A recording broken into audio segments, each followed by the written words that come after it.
Hello, everybody, and welcome to the Friday Night Pro League 24-25 season, week number 24.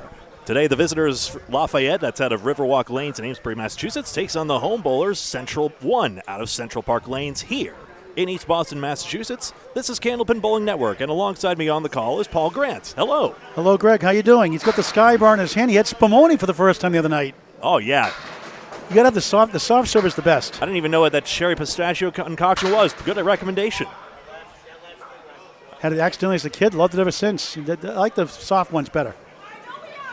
Underway, first of three strings. Here's Matt Lawless for the number 10 seed Lafayette, the 5th seed Central 1. Billy Shiner Sr. 3 right, 4 left. First of three underway. Central Park Lanes, East Boston, Mass. On Candlepin Bowling Network. Free to subscribe. Lawless, nice out for a 9. Shiner, 8. Greg Gouillart on the technology. In the background vocals. He'll be doing the second string. You got it. Testing this pin cam out. It looks like there's a lot of turbulence here, so we'll see if it subsides. I don't have a lot of optimism, but the problem is we're on a booth back here, and the wood, the older house, they do shake. Yeah. Because the old lanes. I'll tell you what, this ain't happening. I'm sorry to say. We'll adjust. So no pin cam then. Yeah, we just can't. Can we get a little close to the pins then? Yes, in a moment. All right, we'll get a little more. So get rid of the shakes. Yep. Lawless head pin wraps around the 3, 6, 7 left. Shiner gets it to go. Spare. If you're new to Candlepin Bowling, it's scores the same as big ball bowling, except you get 3 balls per frame, and any pins dropped on the plate stay on the plate and can be used as live wood. Welcome. Lawless a 7, 16 through 2. Shiner 18 the ball through 2 in the first of 3. Now over to Joe Moose, DeAlmeida, and Peter Penney. I'll adjust the camera here as we get into the second bowlers here. 5 on 5. Friday Night Pro League's format is 3 strings, 5 on 5. 2 points, 2 match points to the winner of each string, 2 for total, and it's those match points that determine the standings. We'll show you those in just a moment. The Moose, Joe Moose, DeAlmeida, Riverwalk Lanes, Amesbury, Mass. Captain Peter Penney. Penney with an EY. Bowling late the last couple of times. Bowling great the last couple of times we covered him. Moose, same spot.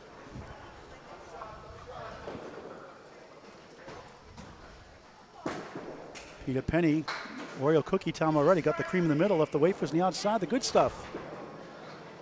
Moose comes back for one more for an 8. And Penney a 9. Still Second bowl's a workshopping. 5. What's that, Greg? Still workshopping this. Next week I'll be in Maine for the Maine State Pearson Classic. 10 stringers, 2 on Saturday, 2 on Sunday. Live coverage on YouTube on Candlepin Bowling Network. Bob Lee, Steve Kelly. Next week, Central 3. Defending champions, number 1 seed coming tonight. On the road to take on Academy 2, the 3 seed. That'd be a good one. It'd be a 2-3 or a 1-3 matchup next Friday night. February 28th on YouTube on Candlepin Bowling Network. Moose, good try. Right behind the 4. Peter is the 1, 2, and the 9. He got it. Spare. 19 the ball through 2 early on. Moose after an 8, trying to get to 18 through 2. Jim Lazinski, good to see you. Jason Murphy, Brent Behringer, good evening from Canada. Moose a 9. Number 1 seed, the Atlantic Candlepin Singles Tour, Class C Northern Conference. Always good to be here, Jim Lazinski. Terry Forbes, Maine. Sorry, can't play Words with Friends. I'm streaming now. Michael Izzo, hello. But your turn's about to expire. Yep. You can't set him up for the triple word, Terry. You leave a word open for the triple word. Oh, I'll tell you. Yes. There's a strike for Paladino. Filling in last minute today for the injured John Lescarborough. And Matt Buffalo Nichols. Every time he gets a strike, it'll be a Buffalo chant. All capitalized.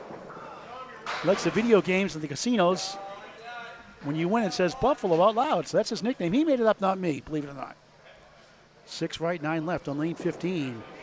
It's a spare. The Dominick Paladino, good young bowler on the rise out of Leader Lanes, National New Hampshire. Now bowling the ACST at Riverwalk Lanes in Amesbury, Mass. Mark Ritchie has done wonders with him. A little bit of slumping lately. The number 1 earlier in the year, now number 7. More importantly, he has a July birthday.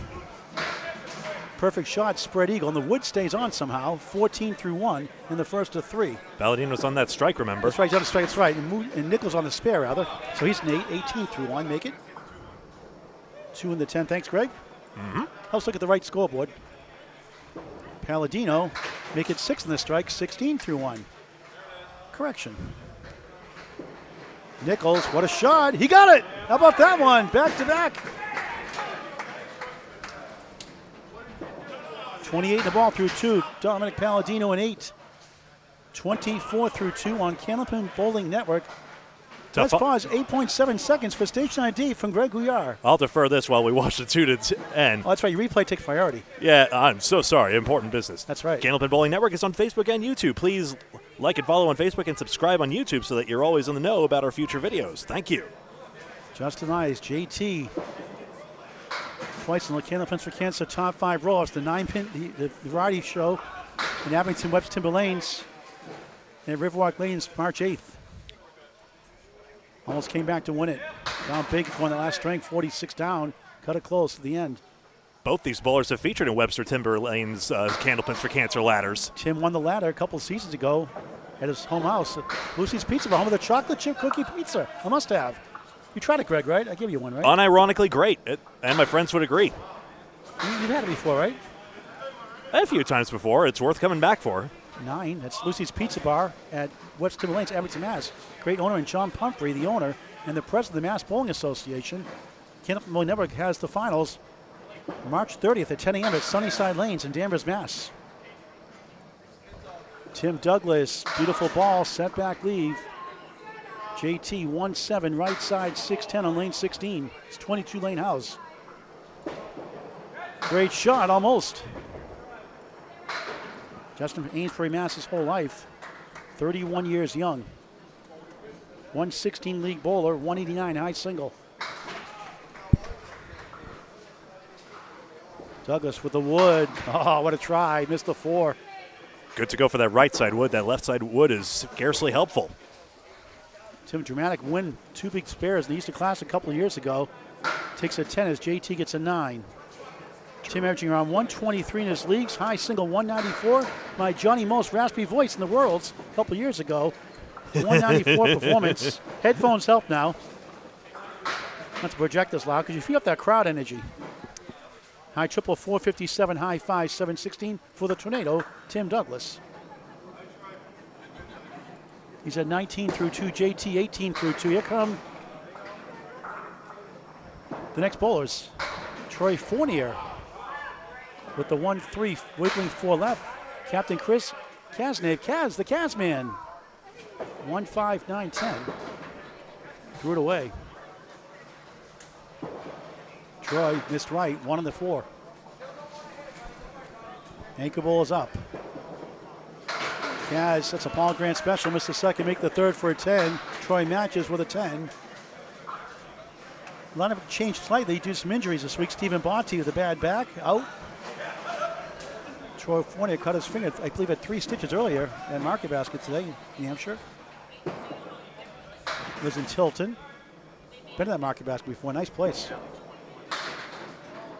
Troy, the 6-pack, check his ID. Kaz picks out 3. Great second ball, he goes, how about that one? And Fournier stuck with a 5-7, no wood, no luck. Kaz 20 the ball through 2, Troy a 9, 19 through 2. We complete 2 boxes for all the bowlers. That means it's an update from the soothing sounds of Greg Gouillart. That pin cam's trying to work its way back, but as you can see, it's far too turbulent. 103-95, the unofficial scores right now. I'm showing an 8-pin margin. 103 is confirmed on Central side anyway, so we got that confirmed. Remember to follow the yellow smudges between total and game so that you see the open marks. Thank you, Jason Mercy, for the kind words, and Wayne Felch loves the replay. Greg's got his finger on that almost like the nuclear codes. His finger's right there, ready to press the button. Itchy trigger finger. There is multi-factor authentication involved with all those said codes. So he's going to detonate the instant replay. Watch out, folks. Warning. Oh, heaven forbid. It's always a treat to work with you, Greg. That formula is not right. I'll have to figure that out. I'd like to say hello to the water boy, Dave, watching. 40 years old. Where do we get the nickname from the water boy? Here's Billy Shauna singing top of the order. Right side 3. 21 through 2 in the fill. Matt Lawless drops 9, leaves up the 5, the king. 16 through 2 coming in. His third box, first string. Week 24, 35. Shiner 1-8, 6-10 right. A rare sighting for a 10. Lawless right on for a spare. 26 in the ball through 3.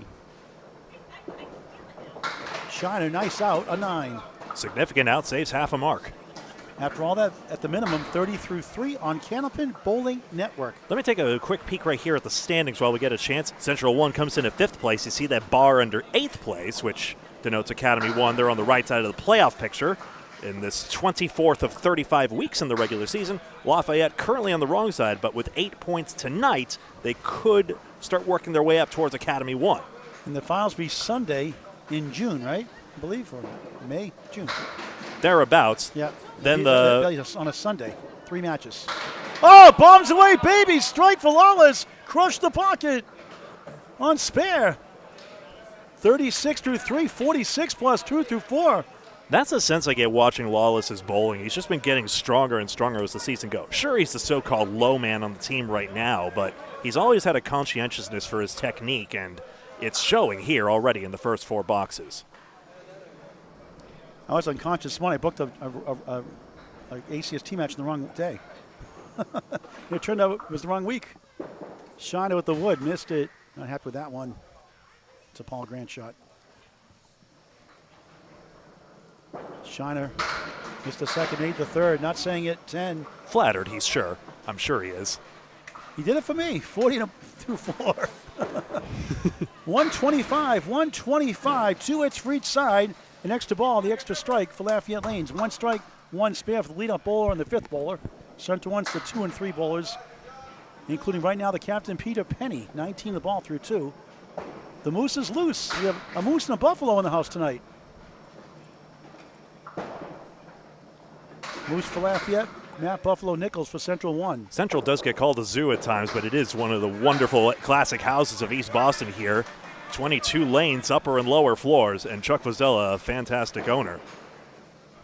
Penny 6 in the field, 25 through 2. Chuck has 3 200s, a 211, a 205, and a 200, I believe. Or was it 202? One of those. A 211, 205 for sure. Peter 9. Just numbers. I have it on my sheets here. I just haven't got to it yet. Each of the 9 that time. Moose 26, Peter 34 through 3. My other favorite part about Central is just how good care everyone takes about it on their own. Everyone's, cleans the approaches for themselves. I mean, obviously Chuck Vazella, Jonathan Boudreau to some extent as well are working hard at it, but everyone just knows how much of a classic gem this place is and takes good care of it. Peter stomps his foot as he missed left. 1, 3, 6, 8. Not a bad lead considering off the head pin. Meanwhile, Moose has the 1, 3, 7, 8, 10 on 15. I like Peter's chances here with the wood behind for the sleeper. It goes just like that. Second spare of the string, 44 and a ball through 4. Moose lightly salted, 3, 7, 10. And that's the importance from the captain of, sure, you can have a little bit of frustration to your shot here, but immediately you put that out of your mind and focus in on that second ball. You had to leave, you have to take advantage, and he did. Moose got behind the pin. The wood carried 2 for a 9. 35 through 4. Thanks, Ray. That's it. Well, special shout out to Nico Puhar from St. Louis, Missouri, a Canopin enthusiastic person, puts one of our matches up on YouTube from the ACST and other matches. Thank you very much, Nico, for editing and putting clips up during the week. A lot of great clips this week. A loyal friend and true of bowling everywhere. Matt Nichols trying to go Buffalo. Spare 8. Again. 36 through 2. Dominick Paladino, the Dominator. 6 right, 7 left. So we can spin that wood over. He's at 24, his first 2. Paladino had the high string when he substituted for Ryan's Millis last week. The 5th seed Central 1, the 10th seed Lafayette Lanes, Sierra at Central Park Lanes, East Boston, Mass. 123 high, 355 series. Also shout out to ACST B runner-up last year, John Alosa, 159 high, 383 series. Oh, he got it to go! Swept it down, 3 in a row. 46 to ball through 3. Paladino, good try. John Aloha Alosa, defending champion and number 1 seed this year in Class B North. Excuse me. Paladino at 10, 34 through 3. Sometimes I get records jumbo. Let's take another look at this 1-9. I apologize, John. Matt Nichols, that's off the wall. Hits the wood and pirouettes into that 9, and that's how it goes. Dom's high single 159, high triple 421, high five 651. Nichols crossing over the bucket shot in Canada. They call it. 5 is the fill. 51 through 3. And then Canada shot here. The setback by Corey Smith. Who came up with the nickname Bucket, by the way? Was that Corey Smith also? I missed the memo on that. You were the one who reported that. I'll double check that when I go to Moncton. And Nichols denied by the sleeper pin, the 9. That would have been 4 in a row. Trying to get to 61 through 4. With the wood, he swept it down, spare. Clever shot. 44 on the ball through 4, second spare of the first for the Dominator. Wouldn't know he's a relative newcomer to the Friday Night Pro League based on that. Threw a 355 last week, and Nichols drops it down. The perfection continues, 61 through 4. In fact, I think it is his second ever week, if I recall correctly. One more time, remember that left wood is looking too much at the 7 pin, so you got to go to the right wood, and there it goes. JT Lyonnais and Tim Douglas up now. You've noticed bowlers switched sides every 2 boxes. Home side Central 1. Douglas 19, JT 18 through 2, not on marks. JT with 5. Extra pin and back is the 8. Mirror side 4 spins. Douglas, great try, got 3 of the 4. JT's turn, got the 8 out of the way.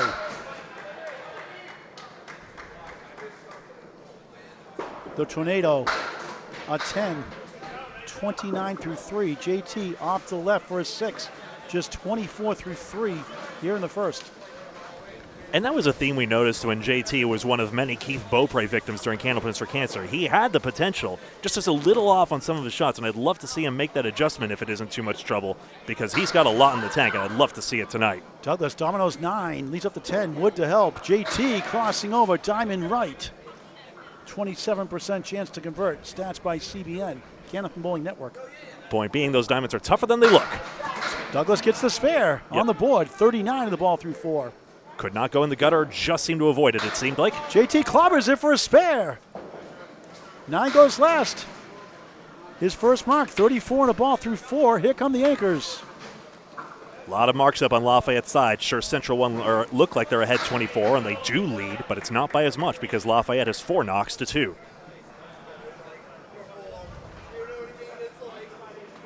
Fournier, beautiful ball. He hits the bucket shot. 19 through 2 coming in. Chris Kaz, the captain, 20 in a ball. Only got the 7. Brutal. 21 through 2 the hard way. Troy, he got it. 29 in the ball through 3. Kaz trying to bounce back. Does. He gets a diamond right. Let JT throw the ball.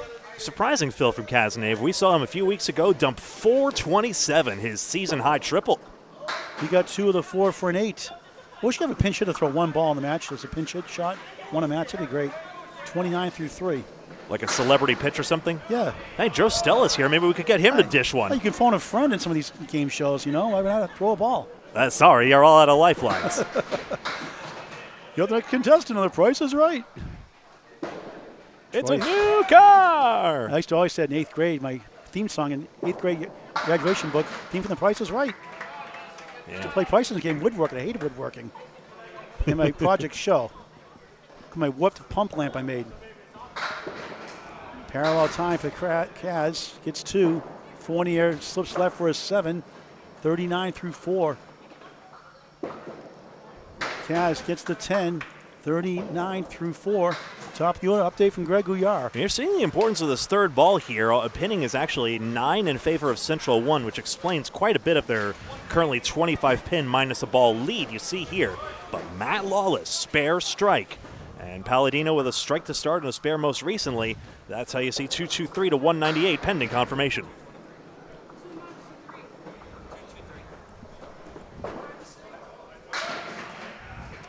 Stephen Bott to keep an official score for Central 1 out with an injury. Ball switch sides every 2 boxes. Hey, Greg, where's the Sky Bar? How's the Sky Bar doing there? Doing all right. Haven't indulged yet, huh? You can't get a bite in edgewise when you're doing this work. Does your wife like those? Every now and again, I will give her one. Did she try the spumoni? Yes. Did she like it? And I tried her tiramisu, and it was delicious. See, I'm not a tiramisu fan. I like coffee. Do you want to see me on coffee anyway? I hate the taste. Maybe as a novelty. Matt Lawless finds the pocket, 8, 2 in the 8. Not easy in the second shot, as it is in the first for some reason. He's on a strike. Shiner 4 after 40-4 start. With the mark. Matt, good try. So tough to make that shot when it's just that. He fought the Law, and the Law lost 55-4. That's not an easy shot to make, the 2-8. For some reason, it goes better on the first shot for me. 10-65 half. At 36 years young from Marblehead, Mass, Richard Lynn, Mass, on the North Shore. Next to Salem, Mass, my hometown growing up. Shiner is 7, 47-5. Leads down to a baker's dozen for Central 1. 2 spares for each side. And last time when we saw Lafayette, Lescarbo in the leadoff slot was a pleasant surprise, even though they got skunked in that one by Academy 2.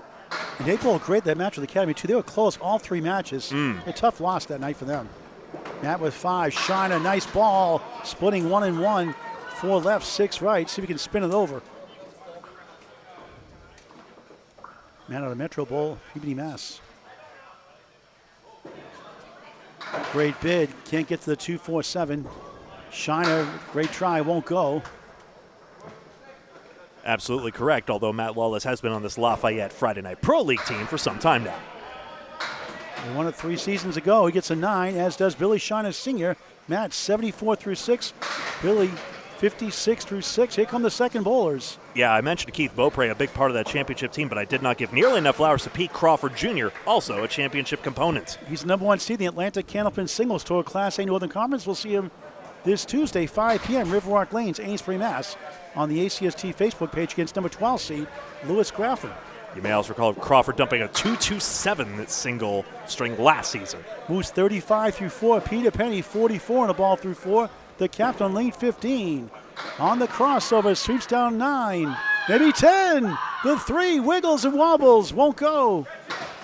Moose gets the 6 to go only. Pete up to 53-4. Boy, he's been bowling great of late.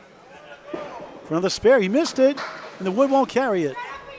Thought a possible scorpion tail kick would take it. Maybe the wood would whip back around.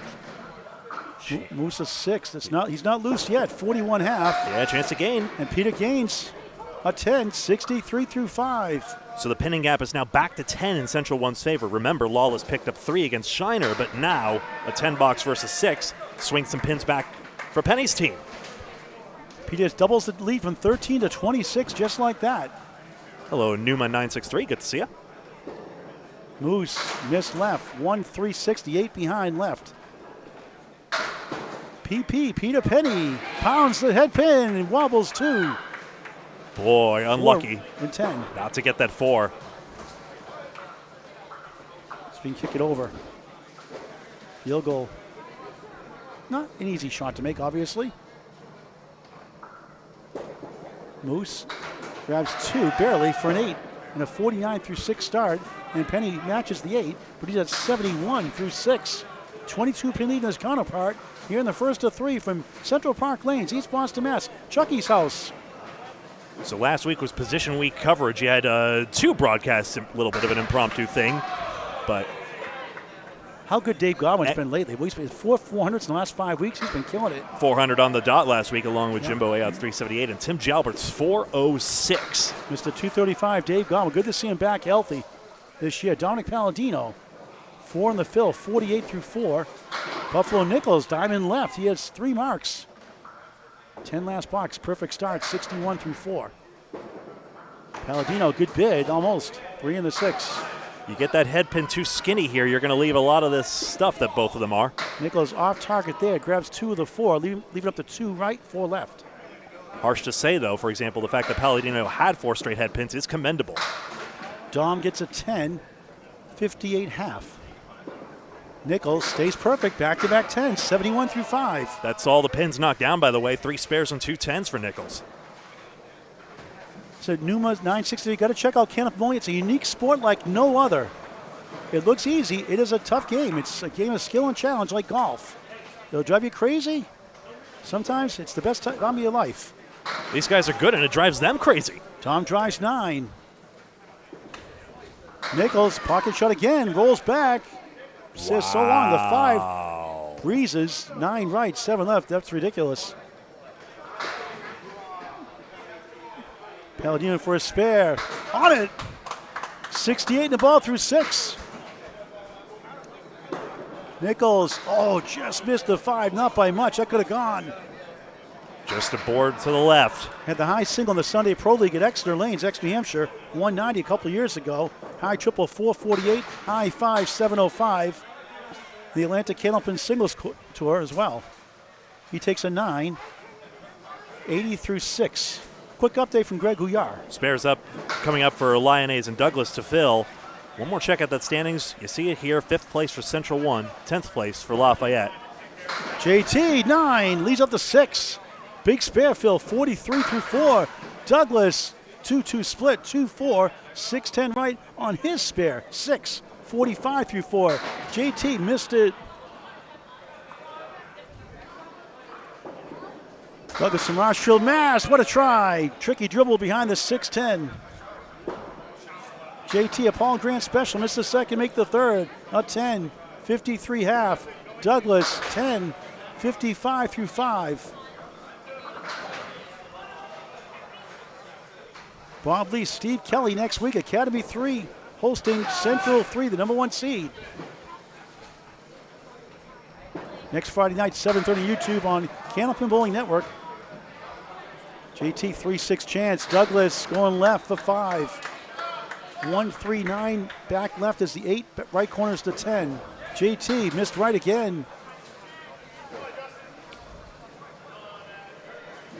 Sorry, Hartsu. Strikes are rare in Candlepin. It's a game of spares. You can see how aggravating it is to hit those toothpicks at the other end. Douglas high season in the average for a career season, 130.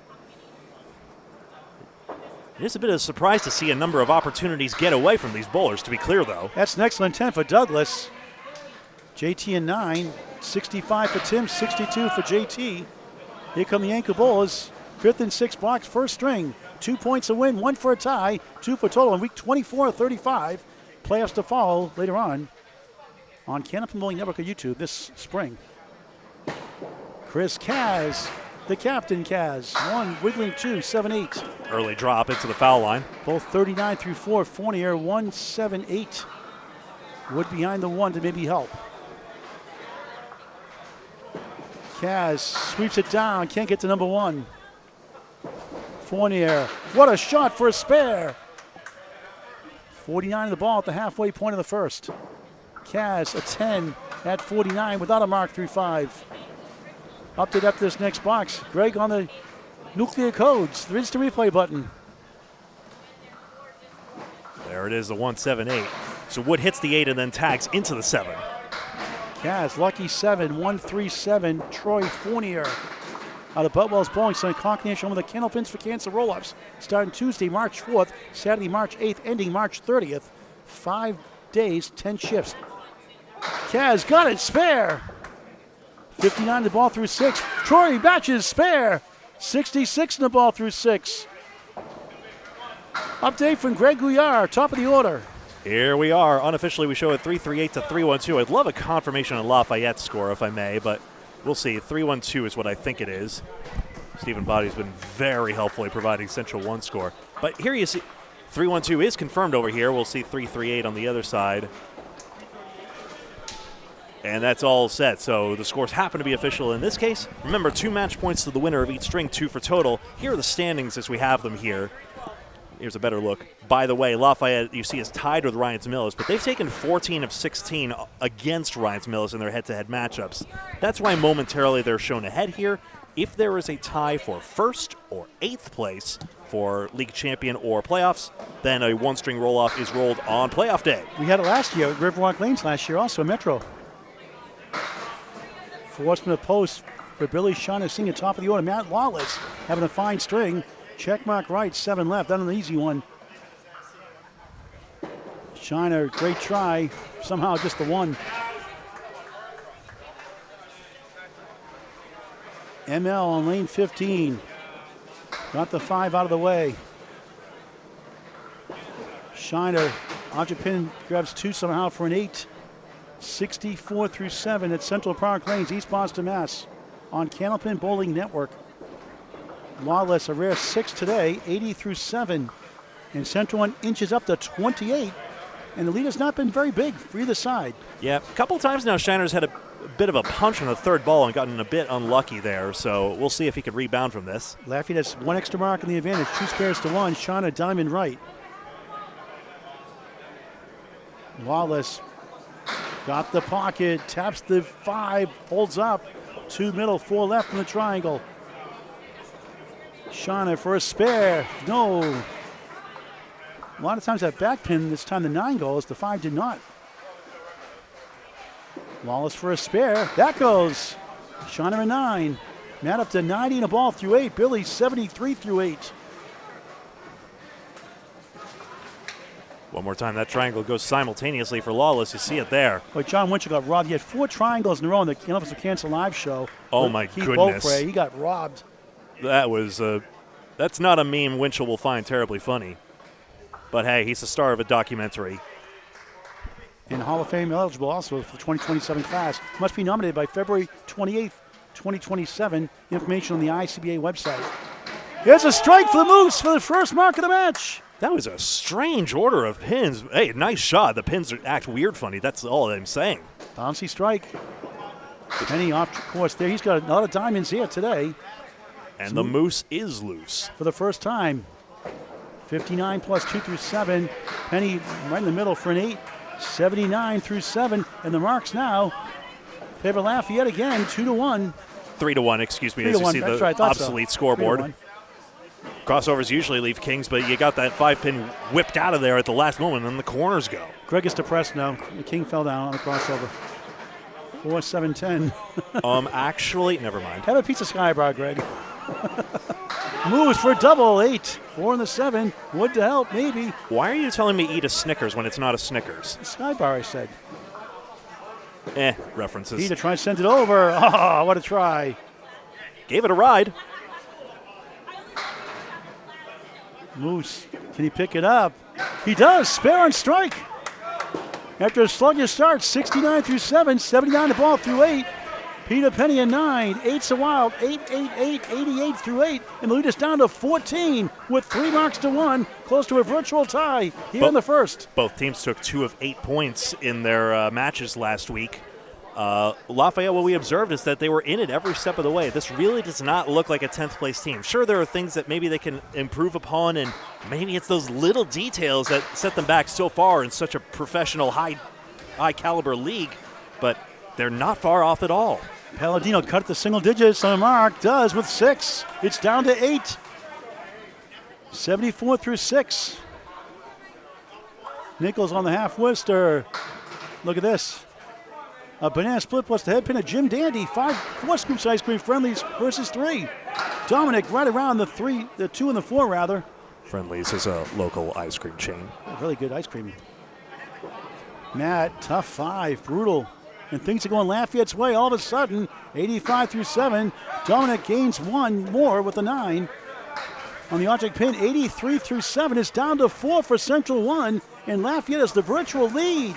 It was 28 just a moment ago. The pinning gap has closed up as well. Central 1's knocked down 4 actual pins in pinning.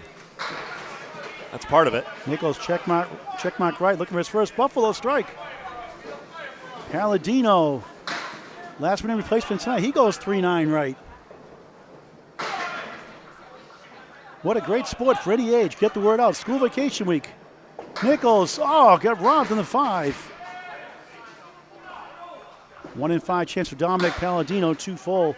2-4-7 right side, 6-10. Nichols Englewood on lane 16. For his third 10, he goes 95 through 8 on the first of 3 strings. Paladino, 7, 90 through 8. The lead inches up to 7 for Central 1.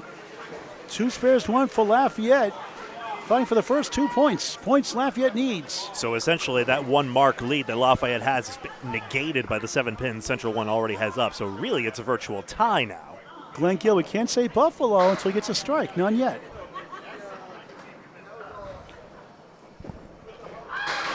Douglas, look at that one. This slams 8 by the 5 and the 7. Give him a break. JT, thin hit, just 4. Sometimes not getting enough of the head pin can also result in the 5 standing. I'm not moving the goalposts. Douglas just missed outside. Hums up off the 46 miles an hour like Keith Beaupre.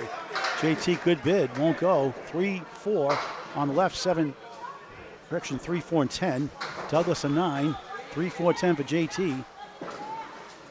Nice pinning, and he got them all. That's a wild 10.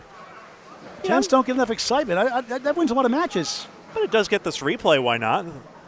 3-4-10, significant sticks in such a close match. How about Stephen Post yesterday, Class B against Bruno DeFeo, great Channel 5 bowler. He had 19 10 boxes, Bruno had 9. At Douglas, a strike! And Bruno lost the match by 9. 10 pins better for Stephen Post. Tornado tied 74 plus 2. Big strike for Central 1. Sorry to not hit the button on that one.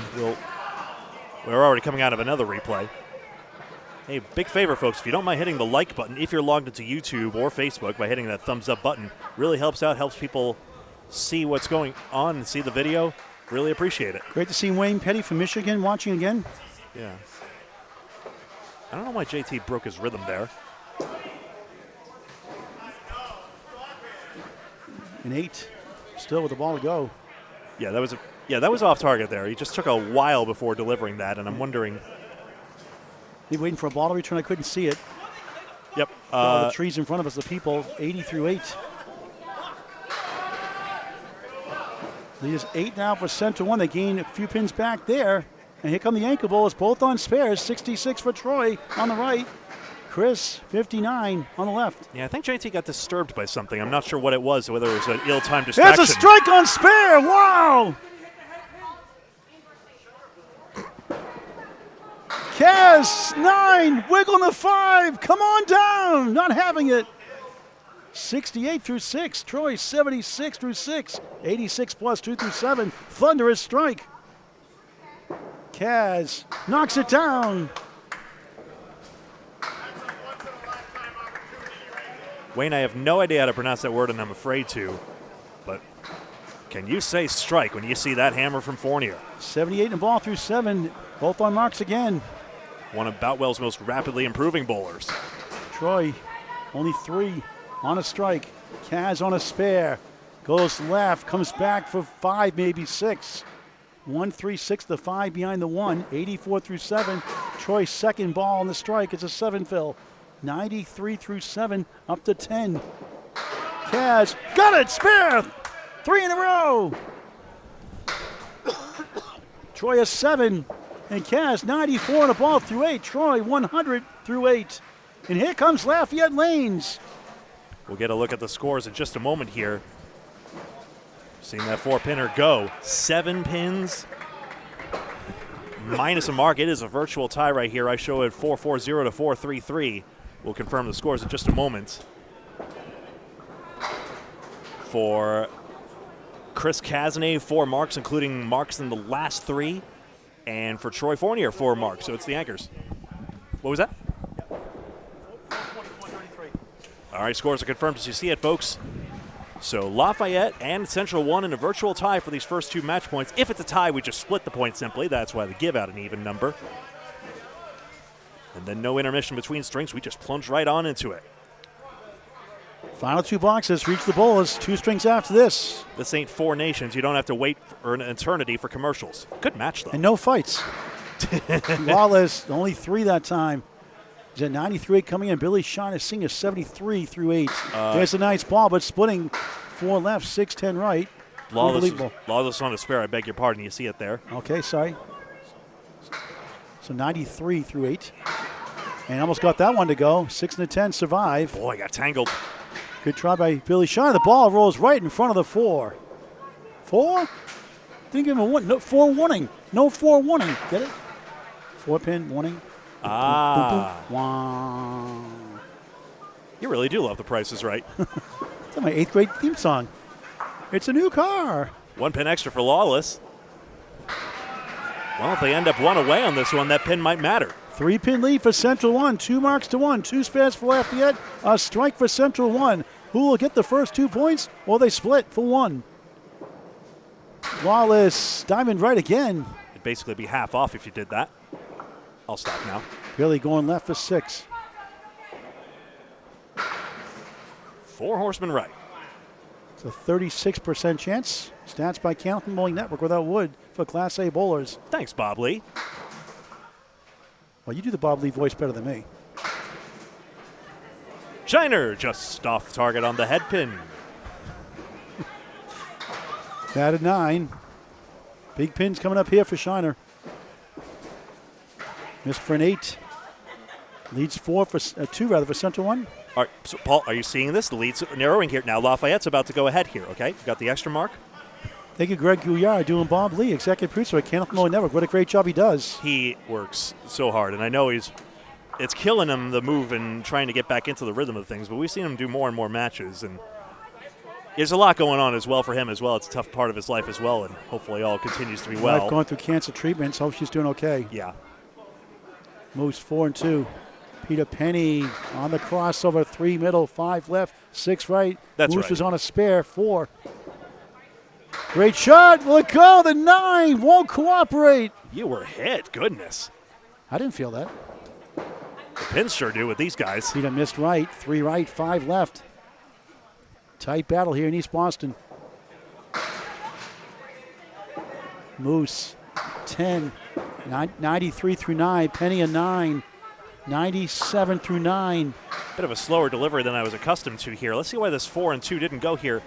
Yeah, so the 9 pin was tagged, just not hard enough, unfortunately. Lafayette takes the lead by 3 in the string. 1 mark aside. Moose, 4 and 1. Karen, you're so many in Florida, you ought to have Candlepin down there if I had my way. Peter first strike, it goes! The 8 leads to the 5. Huge strike of the 10th. 107 plus 2. Moose couldn't get it to go. The 3 and the 6 hold up. Any strike could be the difference. Could that one from the captain be it? Back and forth down the stretch. 2 strikes to 1 spare for Central 1. Moose at 10. 103 opening string. He's at 49, I believe, at 6. So good finish for him. And the captain on fire of late. 8 into the 5. I think Melanie may be the better bowler in the family, though. Let's see. Is Melanie the better bowler in the family? We'll have to ask her. Former Queen of the Hill winner here at Central Park Lanes this Sunday at 5 o'clock. Gina Ford, the current queen. Good for the ladies. 1, 2, 4, 10 for Penney. He'll take an Oreo cookie for a 7 to strike and a 114 opening string. And that pushes the lead to 4 in their favor. Yeah. 1 strike for them, 1 spare for Lafayette. Melanie, we saw at the Pro Series Olindy's Quincy. She was on one of our featured matches, one of our featured roll-offs. Matt Nichols left. Dominick Paladino filling in tonight. On the right. Crossing over, check mark right. 5, 3, 6, 10 left to right. Here's Buffalo Nichols. 2 perfect, spread eagle. Good to see you, Chris. My door is open, Duckpins Forever, if you want to come on over. Paladino. Oh, he got it to go! Spun into the 10. For 4 marks. 100 in the ball in the 9th. Clutch shot for him. Nichols. Oreo cookie time for him. I like the Oreo Cakesters, the new one. Looks like it's kind of like a whoopie pie, like an Oreo cookie. A softer one, though. It's delicious. Too many calories, too much sugar, but they're really tasty once in a while. Nichols a tough 5. That's a big swing. That's the second 5, I believe, of the string. Yes, it is. After a lot of 10s. Remember, he had all the pins knocked down in the first half. And here's Paladino with a wild way to clip out that 10-pin. Cartwheel. Nichols at 3 in a row to start. Each at 100, but Paladino a 1-pin lead plus this. Now they got an extra mark on the board. Finds the pocket, 7 more. The lead is 8. 107 through 9. Nichols. Oh. Drops the 6, the 7-pin left, rather, 4 left, 6, 10 right. Disappointing Casey McCool for the first banana split of the night. Paladino with the wood. No, just missed the object. The 2. May have feared his pocket was blocked. That might have been why he went for the wood. Nichols. Oh, he got it! Clutch shot. Wow! Huge spare. Paladino at 10. 117 first string. Nichols 110 on the ball. What a shot. What a spare. Sure, 2 5 boxes, but nothing a spare can't repair. Watch this. 6-10 into the 4. Clutch. Notice he goes high on the wood to get the revolutions he needs, and then the sidewall helps him take the rest. Now it's 2-1 for Central 1. Here's the fill. It's 8. We're tied. 118. First string for Nichols. Slight advantage because Tim Douglas is on a strike here, but yes, it is a virtual tie. 4 spares, I believe, for Nichols, right? That's right. First, second, third, and 10th. 1 spare for the ankle for Lafayette. A strike now from the Tornado, Tim Douglas. Right now will take the temporary lead. 5:06, 5:06, even Steven. 4 blocks to go in the first. JT, 2 perfect, a 1-5. Center Worcester, ouch. Douglas, 7. 3 middle, 5 left, 6 right. They're up 7 right now, plus a ball on the strike. We'll update the strike fill on that ball, too. JT, tough leaf, still is, same spot. Boy, the vortex is beckoning for a few bowlers. Douglas for a spare, up the wall, yes! Big 20! 94 through 8, 104 on the ball in the 9th. JT, nice out of 7, I guess. 87 through 9. Well, in Central 1, trying to steal, not steal it, but really earning it. Lafayette knocking on the door once again, so close, may fall short once again. It was a good third ball by JT to keep his team in it, though. Beats a mark, he gets 9. He missed one earlier. 6 pin for a spare, must get it, more than likely. Douglas, another good ball. He adds 8 more. 112 through 9. All of a sudden it's 21. JT missed again, and that could do it. Douglas trying to kick it over. Oh, tap the 10. Won't go. JT, Paul Grant special, missed the second, make the third. A bad time for that. 10. 97 first string. Douglas doinks it for 9. Nice finish, 121 for Tim, the Tornado Douglas. More importantly, his team is up 20. They're still alive in this, but Cazenave needs to fill big right now. He has the only mark on the board. Double strike would certainly help. He'll need to mark out nonetheless. You saw him do it recently. He said 2 400s. There was also a 411 back in week 11. Kaz off to the left, that won't help. 4. He is 16, no marks on the board now. Lafayette trails 98 through 8. Troy has 100 through 8. He gets the 6, 9, 10 to go down. Kaz could use it. No. Fournier got it to go for a spare. Big marks down the stretch for the 4th and 5th bowlers for Central 1, the 5th seed. Yeah, that's probably done it here. 8 for Kaz, 106 through 9. Troy 110 of the ball through 9. And Lafayette once again so close. Drops the first 2 points. That does it officially now. Troy 9, thunderous shot. 119 through 9. Kaz tickles the 1. He gets 2 more to go. Look at this leaf. 3, 5, 9, 4, 7 left. Oh my goodness. Troy for another one. Oh, could feel a breeze back here in that one. Could have extended the string win by more for the match total, but still. Kaz, nice 9. Troy. All right, so we don't forget about those 10. shots. Even box after you think it might be another swing for Central 1, but it's 129 for Troy, 115 Chris Cavs. Yep, so 572 to 544 is the results we show here. Not in doubt is that Central 1 gets the first 2 match points. For winning string number 1, we'll have second string in just a moment. Could you confirm, please? 572, 544. Let's do a 10.2 second ID from Greg Gouillart, who called the second string.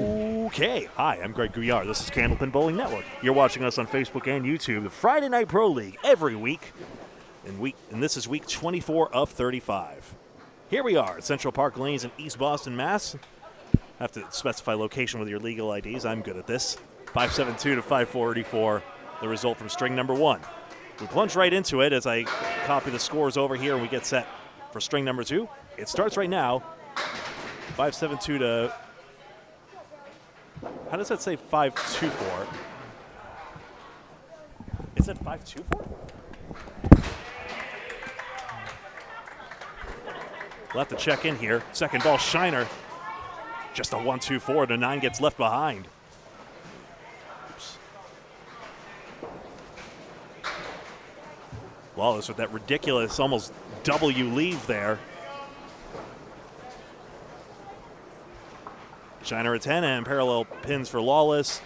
Third ball coming up. Gets a 7. Notice that happened a few times right here where he's going just a little too over aggressive. 25 plus 2, 20, 19, 34. 1 second, let me see. How does Paladino have 97? He has 117. Shiner gets a 10 pin only. Lawless just into the 2 pin here. 1, 3, 6, and 7. Shiner has a 112 average overall in the season. He's got a spare. Lawless averaging 108. That's the composite road average. Can't get the 3 pin. The action just went around it. He was too thin on the head pin, and he rang its way around. So he'll stick with a 10 on this one, 17 through 2. Over to Moose, DeAlmeida, and Peter Penney. Lafayette's captain Chris Cazenave and Central One's captain Peter Penney. You see here, Penney with a 104 average this season. DeAlmeida with a 115 average, although only across 6 matches this regular season. His inclusion in the lineup helps out. Right down the middle for Penney, spread eagle. That's it, 544 to 572. We got confirmation of that. 135 for Moose. Peters toppled this 2 pin this way, 310. Moose gets it. 1, 3, and 5.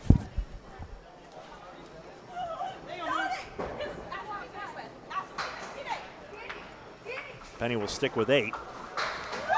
The standings here, so remember Central One has 2 points. They can't overtake Hingham, the team full of Hall of Famers, and a red-hot Chris Jones as well, by the way, who had a 383 last week. Dan Lasko, by the way, substituted for them and got 376. So Central One cannot overtake Hingham out of South Shore Country Club, Hingham, Mass. But they could come darn close. Moose gets stuck with a spread eagle. He's got a 14 through 1. These teams are liable to throw a few balls into the curtain here. But DeAlmeida with 2 object pins, only flying out the 2 pin.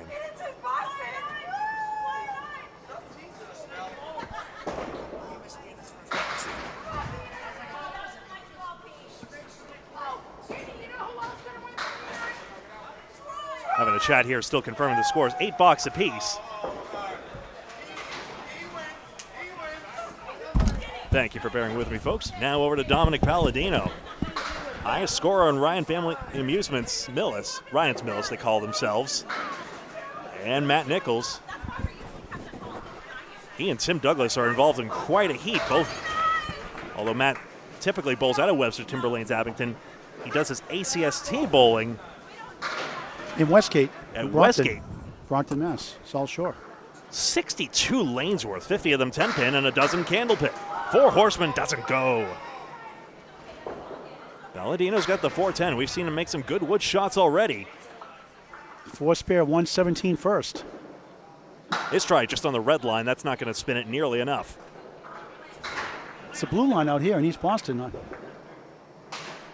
Nichols gets 10.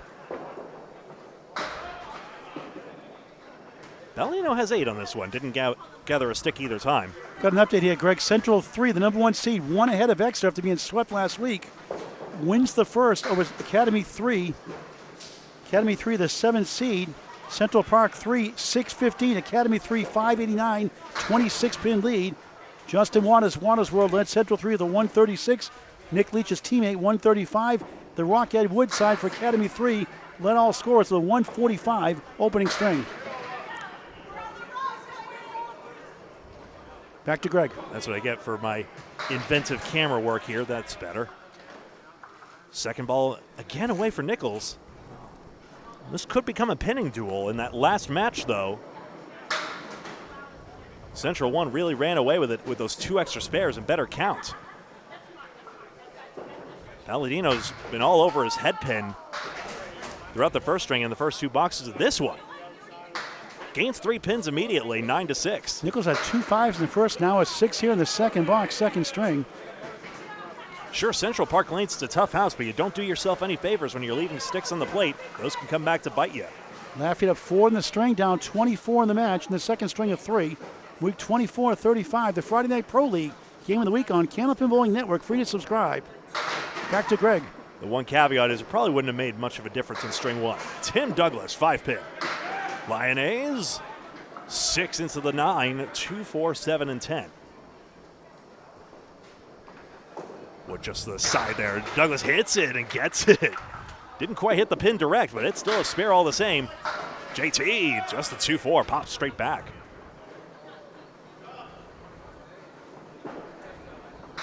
He'll take a 9 on this one. JT's high single 189, high triple 429, high 5 698. Won the Atlantic Candlepin Singles Tour this season out of Extra Lane, Shooter Sports Club, New Hampshire. Great owner in Rob Ficarra Sr. Douglas got the 5-pin and the 8 and 9 tip as well. He's got a 9 fill. JT 7-9.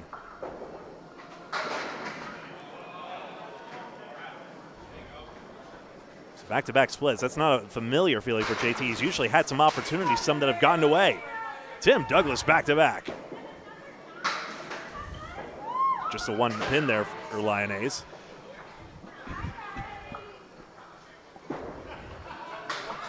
And he takes 10. That's a quality 10 out of that, all the object pins. Candlepins of Cancer is a 501c3 charity. 2 checks going to Western Mass Bowlers this week, Central Mass Bowlers. Do your part by helping out. Candlepins number 4, Cants.com. That's Candlepins with a 4, Cants.com. Checks be written also. The address on the website, Candlepins number 4, Cants.com. Now $75,000 paid out, Greg. Excellent. The bowlers going through the Candlepin community going through cancer treatments. A 501c3 charity. Candlepins number 4, Cants.com. Register for the Butt Walls rollout starting March 4th through March 30th. Candlepins number 4, Cants.com. Ooh, curious 6'10" doesn't go for Fournier, a former Candlepins for Cancer contestant when we had a ladder at Boutwell's Bowling Center, a ladder that I don't give enough flowers to Jay Simino for winning. He threw a 643 in the qualifiers. Sean Baker threw a 644. Simino even better. Fournier 10. Hey, that's a nice 10 for Kaz. Trying to figure out here, there was a shot, the 6'10". I'm trying to figure out why this didn't go here. The wood was certainly far up here, and then on the low side, it just goes off the sidewall and never really makes it back to the back row. That's why it didn't work out for Troy. Box 2. Into the 3-pin, 4 horsemen and an outpost if that 10-pin will stay up. Kaz, 2-4-7. Headpins are pretty even, 36-34 for Central 1. Fournier, just the 7-pin. Has a good opportunity here. Looks like the wood's covering the 4-7. He's on the outside and spares. 3 marks to 2 for Central 1 now. They have a momentary lead. Pinning's basically even at this point. And by Troy picking that stick for his second, for back-to-back 10s, it stays that 1-pin advantage for Central 1 in the pinning department. So, 6 pins up after 2 boxes of the middle string. Boy, we're flying by here, folks. Already got 5 marks in these 20 boxes. And you see it here. So currently, Dominick Paladino, again among the highest here, although Chris Cazenave now with his 5th mark might be able to be the highest in Lafayette, but Paladino's continuing to settle in here. Meanwhile, Troy Fournier and Tim Douglas, 5 marks each. Matt Nichols, 4 spares. Central 1 up 6 in the string, 40 in the match. In the lead-up bowler, Billy Shiner Sr., lane 15, on a spare. Matt Lawless, 17 through 2. 2 spares to 1 for Central 1. Back to Greg with the play-by-play. Hello, neighbor. Billy Jr., if you're watching out there. This was a great first string, Wayne Petty. Bowler switch sides, it's Lawless. He's got this 3-pin to tip. I think that was worth more alive than dead. Now he's got that setback leave, we always call it. Sean, it looked like a 2-2 split, got 9 in that one. And a massive break for Billy. Sally Sparrow, hello from Idaho. Hello from Marlboro, Mass. The Warrior watching. Lawless probably has to play this right side wood. Nothing on the left seems terribly useful. He'll try it anyway, though.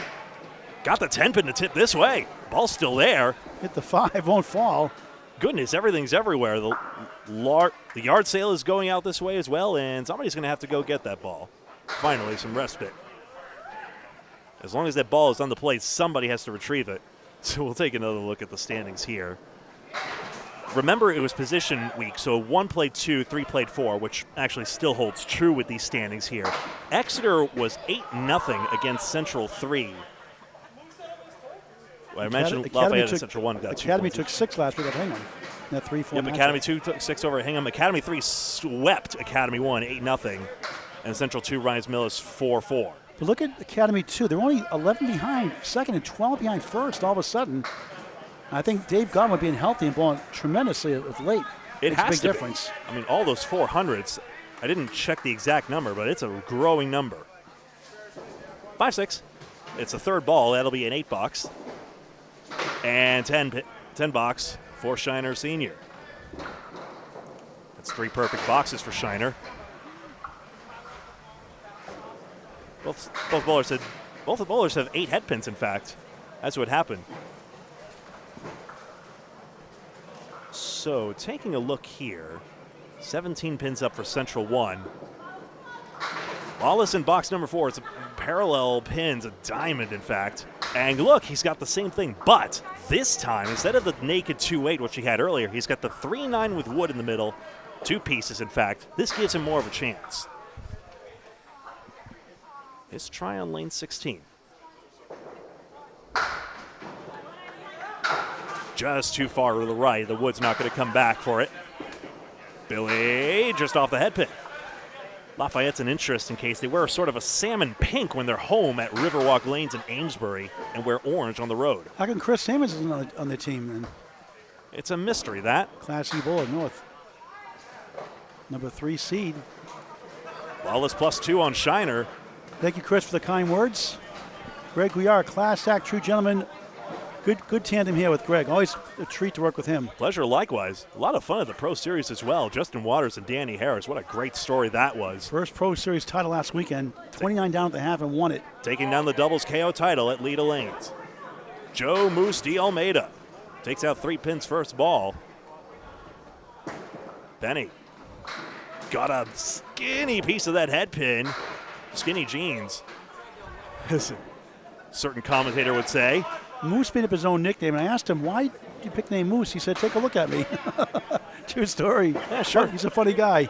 Very good competitor. Nice spare, the 3, 6, and 8 for Peter Penney. Terrific in the Campins Cancerolas at Riverwalk Lanes. Great job by Mark and Melissa Ritchie there, hosting March 8th finals. He was right there in the door. Fell a little short again. Central 1, 2 extra marks. Moose takes 9. Moose is going to win one of these days. He's so competitive and always in the running. Definitely be in the top 5, I'm sure, sometime down the road. Hopefully the next Buttwalls roll is starting on March 4th. Register at Candlepins number 4, cans.com to bowl. Just 3 out on ball number 1. Penney now to Phil. Central 1, 2 extra marks in this string.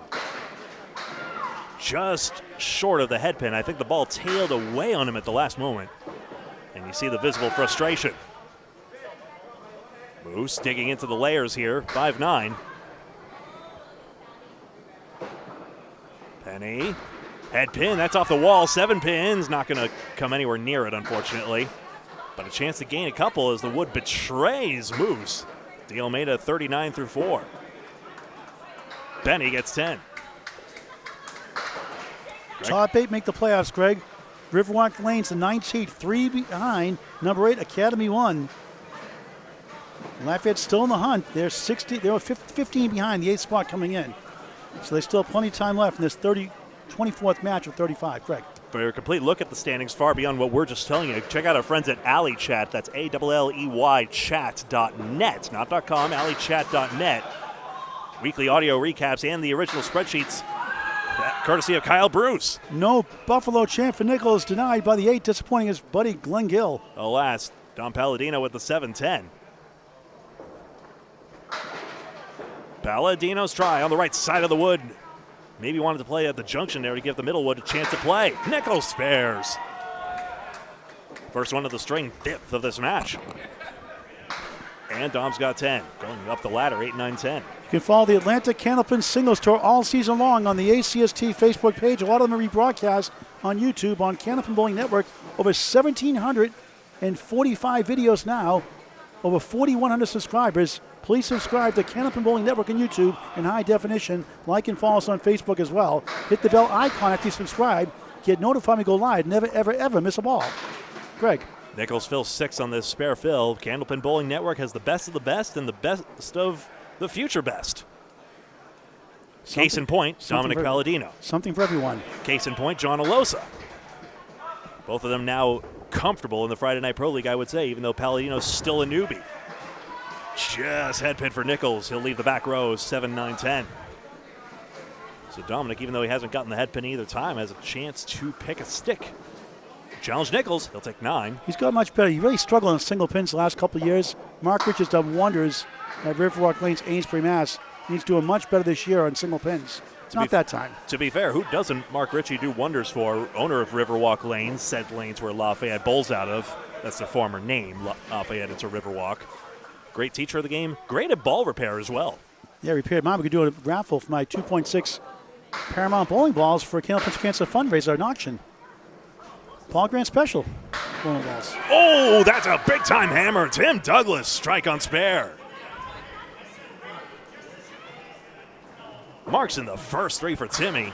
His father, Paul, usually here, not here tonight. His mother usually here, too. Not here tonight. Sometimes she's here. They were sure in attendance when Tim Douglas won the Easter Classic, the annual 20-string, 20-game competition at Lida Lanes every year. And he made 2 spares the last couple of blocks. And one was a really, really tough one to win it. That was a clutch one. Austin Barnes, the most recent champion, was on Jeff Atkins' pace through the first half, and he's the current record setter for the 20-string tournament, but Austin Barnes is on another level.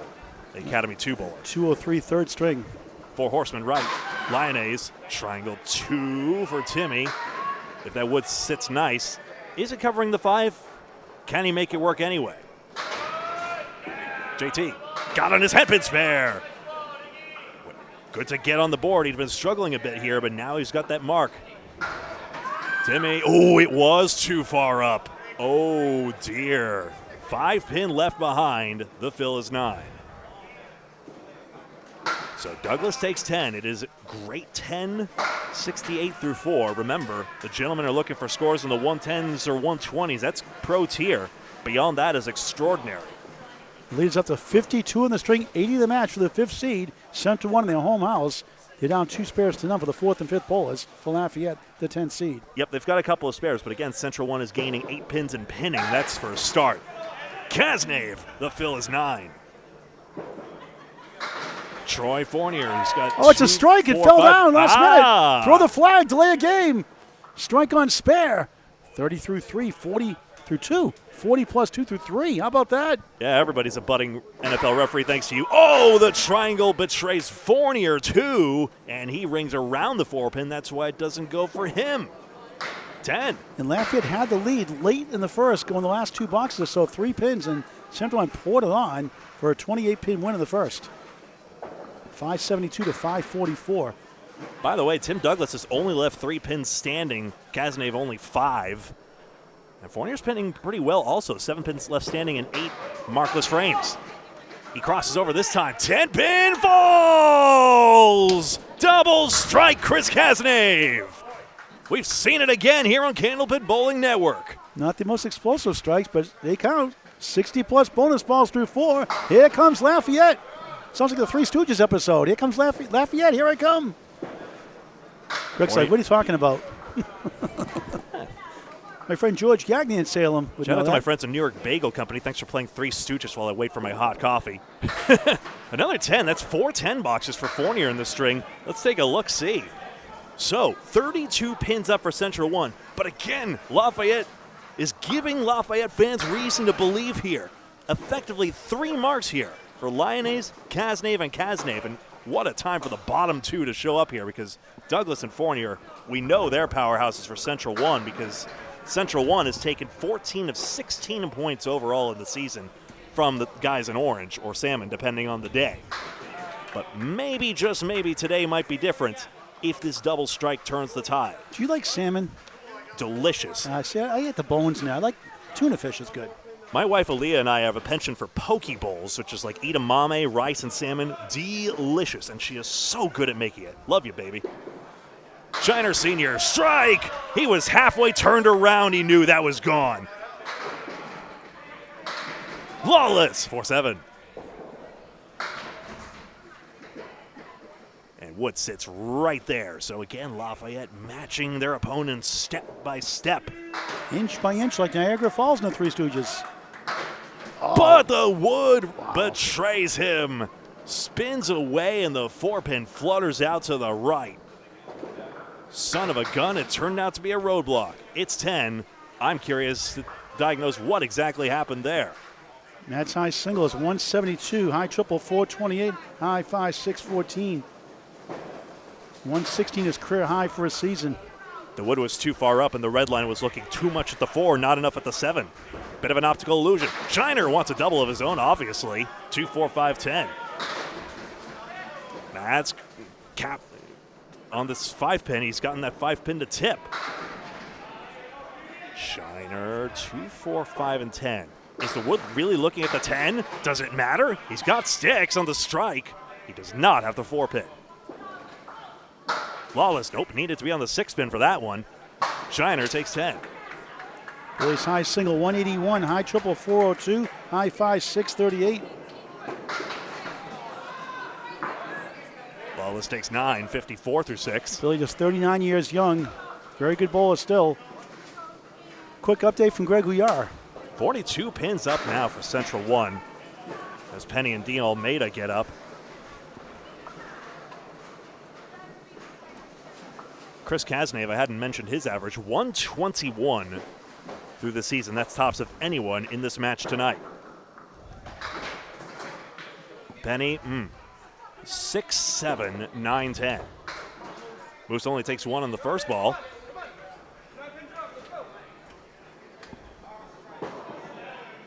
Penney's got to get some piece of that 6-pin, shoot it off the Wood maybe. It could have bounced off it. DeAlmeida right down the middle, right down Saratoga Street. And, oh, that's going to be 10 for Penney. Nice shot. What could have been. We'll give that one more look. Moose is 7. Yep, so 3 pins picked up because of this ball from Penney. See the 6 and the 9, and there was Wood back there to help out. Still a heck of a 10. 5 from 10 bucks against some love here tonight, Greg. Thank you. Well, tough place like this, you got to get him where you can. Some opportunities have gotten away on the third ball. Alicia Callie here has a 174 high single, also 172. Penney against the half Worcester. Gets in there, 5-pin. Unamused. Diamond off target for DeAlmeida. Sorry, Greg. He's got a 177 high single. Peter Penney does. High triple 425, high 5 625. So he'll take 10. Moose is wearing a Storm bowling shirt. You don't often see common big ball 10-pin bowling brands out here, but I do like the look of their uniforms. It's a collared shirt all the same. It's totally fine. Moose hasn't been with the team all year. That's why he doesn't have an official team shirt. Same goes for Paladino, you see here, wearing a shirt out of the Atlantic Candlepin Singles Tour. Central 1 up 47 in the string, 75 in the match. Lafayette has a spare and a double strike coming up. If you haven't watched the ACST, Buffalo! Strike! Could have not. Matt Nichols' his first hammer. He's getting the chance from his teammates. Paladino the diamond. If you haven't watched the Atlantic Candlepin Singles Tour, you can check out that Facebook page, Atlantic Candlepin Singles Tour. That's where a lot of the matches are streamed. Sometimes co-streamed on Candlepin Bowling Network. Whoops, that's not close, I'm afraid. Scott Nichols, Joey, thank you for watching. Scott Nichols, Joey Logano fan 1, #22 Team Penske. Another long name. Are they race car drivers? I guess so. Todd Hall from Clemson, South Carolina. There was a WWE cross promo last week. I remember that. 9 for Paladino. Scott Nichols, thank you for watching. Are you related to Matt Nichols? I know John Nichols was cameraman on Candlepin for Kids. That much I remember. Also a Webster bowler. Well, Webster Timber Lanes and Abington, Mass bowler, not Webster, Mass. Nichols needs more sticks on this strike. Dominick has the 6-pack, we call it. Looking for count here. Well, Nichols had similar last time. Remember, he had what Paul called the Jim Dandy, the 1-4-6-7-10. Paladino, just the 5. Looking for pins here on the start ball. We've seen the importance of these outs, and Nichols just showed us how to make one. He's a very underrated bowler. Very good. He shouldn't be as we take another look at that. Matt Nichols, 115 average right now. The average, so to speak, actually happens to be JT's about 113.97. It's just a little bit above the literal median average of everyone. Ed Woodside's 113.55. Most bowlers just go to the nearest decimal, though. Tim Douglas, a strike. He's got 3 strikes now? Second one in this string, yes, third overall, and he's been all over this head pin. JT got a break on the right side, 9. It's a big one for him as well. 4-4-4, 44 through 4 in the second of 3. Back to Greg. 7 pin. He's playing the wood this time. He spares. You got to take it how you can get it. Sure, the old adage is if you see the pin, play the pin, but Lyonnais has been burned so many times. You just got to get the result somehow, and he did. Tim Douglas on a 78++ half, probably an 80 half. And this is increasingly routine for him. He's got a double strike, just like Kaz did. We have ourselves a match. 98 plus bonus balls in the 6th. Tornado time, touches down in East Boston, Mass. What we really have is Central 1 on a runaway train to somewhere. Lyonnais looking for sticks. He's got 9. That's well worked out of that. But Tim Douglas, 3 strikes in the string, and now he will have to sit and ponder his double strike as Chris Cazenave gets up to fill his. The Laser, Jeff Little watching. Jeff, hopefully been one of these Friday Night Pro teams or the Mixed Worlds. The Laser out of Harvard Lanes this year in the Atlantic Candlepin Singles Tour, the current 4th seed. Greg. All 10s for Fournier right now. He's got Dave Chestercove's favor, the 4 and 2. Kaz going for the turkey, the triple strike. Fun fact, I'm teaching Dave Chestercove how to use Discord. That's an adventure. Good voice chat app, if I may say so. Just 5 on the first strike ball. Fournier, 10 pin, not going. So 5 on the first strike for Kaz. You see it there. He'll try to load the second one. Nicks the head pin just. Turns into a 7 fill. So 22 bonus pins between the 2 strikes. That's still coming out ahead on the double strike. 72 through 4, the power of the double strike. So he's likely to have an 80 half as well. You see JT out there crawling there. The deadwood was too far forward of that line painted all the way over yonder, so it has to be removed. Otherwise, the pin could spring up and hit a masking light or something like that. That would make Chucky very unhappy. That is a rule of Candlepin. Fournier gets, guess what? A 10. Have you seen 10-10s ever in a match you called? I have not yet. I remember Uri Kafalis called a match where it was Dave Dupuis getting 5 straight 10s, but eventually losing to Phil Clough in that one. And I was just watching. He was just getting split after split after split. It was Bogey Lanes in East Brookfield. That was a tough house. I saw Amanda Carroll get 97 without a mark. Big 20 at Scarborough, Maine. Got a 146 later that night in a Candlepin for Cancer fundraising event. 6 pin for Fournier. Bundle of 5, Cazenave. Troy's got this one. And he breaks his streak of 10 boxes with the next better thing. Kaz, 8 pin. Wood's going to spin out. Swerves over to the right. But he does get that 80 half. Now 90 through 6. Top of the order. Greg will do his own update. May you help me out with these scores? I believe it's sure. 363 to 317. We'll check in there. Tim Douglas with a double strike. 4 strikes and 4 spares now in this match. Cazenave's 2 strikes and 5 spares. So we've got Central's score confirmed. They're on 363 and 317. So we have a confirmation here as you see it. Right as always, Greg. Right on the numbers. Yeah. Good to see you, Todd. Good to see you all in chat. Please like the video by hitting the thumbs up button if you're logged into Facebook or YouTube. Helps us out. But even if you're enjoying the video, even if you're just watching it, even if you're sick of me saying, please do the social media things I've heard on YouTube a million times, you are watching. That helps out a ton. We hope you're enjoying it, and thank you so much. It helps in its own right. Shout out to Deb Regan, who went to the hospital recently. She's doing better now out of the hospital. So, Deb Regan, Yes. Special shout out to you. Good. Runs a lot of tournaments. Very good bowler in prime. Back to Greg. Yeah, I'm glad she's okay. She's gone through a lot of health scares recently. I'm glad. Shiner, 9-pin.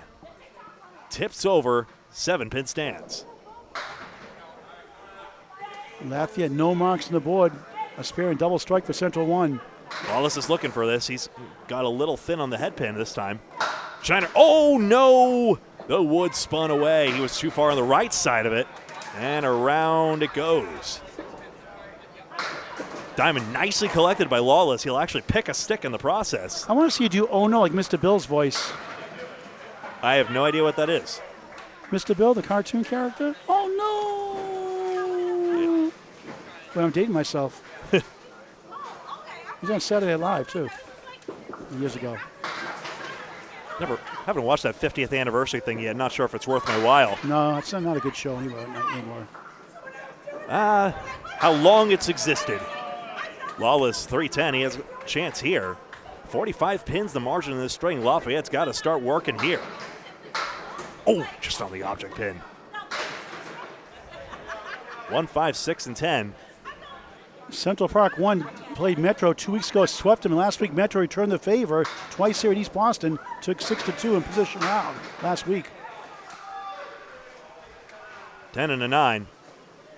Al Blanchard, a fellow commentator, has just popped up with a score update. We have CPL 2, sadly, in last place right now. 546 taken, and if that's a final score, if I'm understanding correctly, that's 546 to 516 over Hingham. Central 2's been much better lately. Lamoni's been tinkering with the lineup here. Obviously, he's still got a diabolical injury that's keeping his scores way lower than these used to be. Hello, Mason.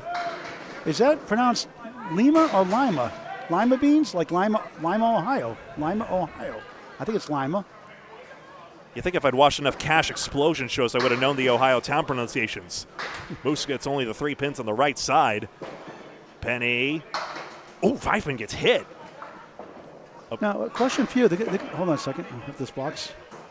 It'll be 8 for Moose. Now, if they get rid of the penny because it costs 3 cents to make a 1 cent penny, is Peter going to disappear now? Yeah. Do we have to change his name to Peter Nickel? Like Peter Nickel? It's a real name. Just like Cody 50. Facebook says no, 50 is not a real last name. Like, excuse you? How dare you, Meta? That is his F-I-F-T-Y. That's real. Nifty 50. Absurd. Don't let Silicon Valley define you, Cody. You are who you are. There's number 1 in Class A North. Atlantic Candlepin singles to a Peter Penney, 677 against Bob Allard the other night. Put him in first place. Now 2 for Cody 50. 1, 3, 9, and 10. Lima is the pronunciation of that Ohio town. Thanks, That's I figured. DeAlmeida. You never know. 3, 10, 9. And he's got to go from right to left into the 1-2. That's all he's have to do. Look at this. It's coming back. He spares. Peter Penney.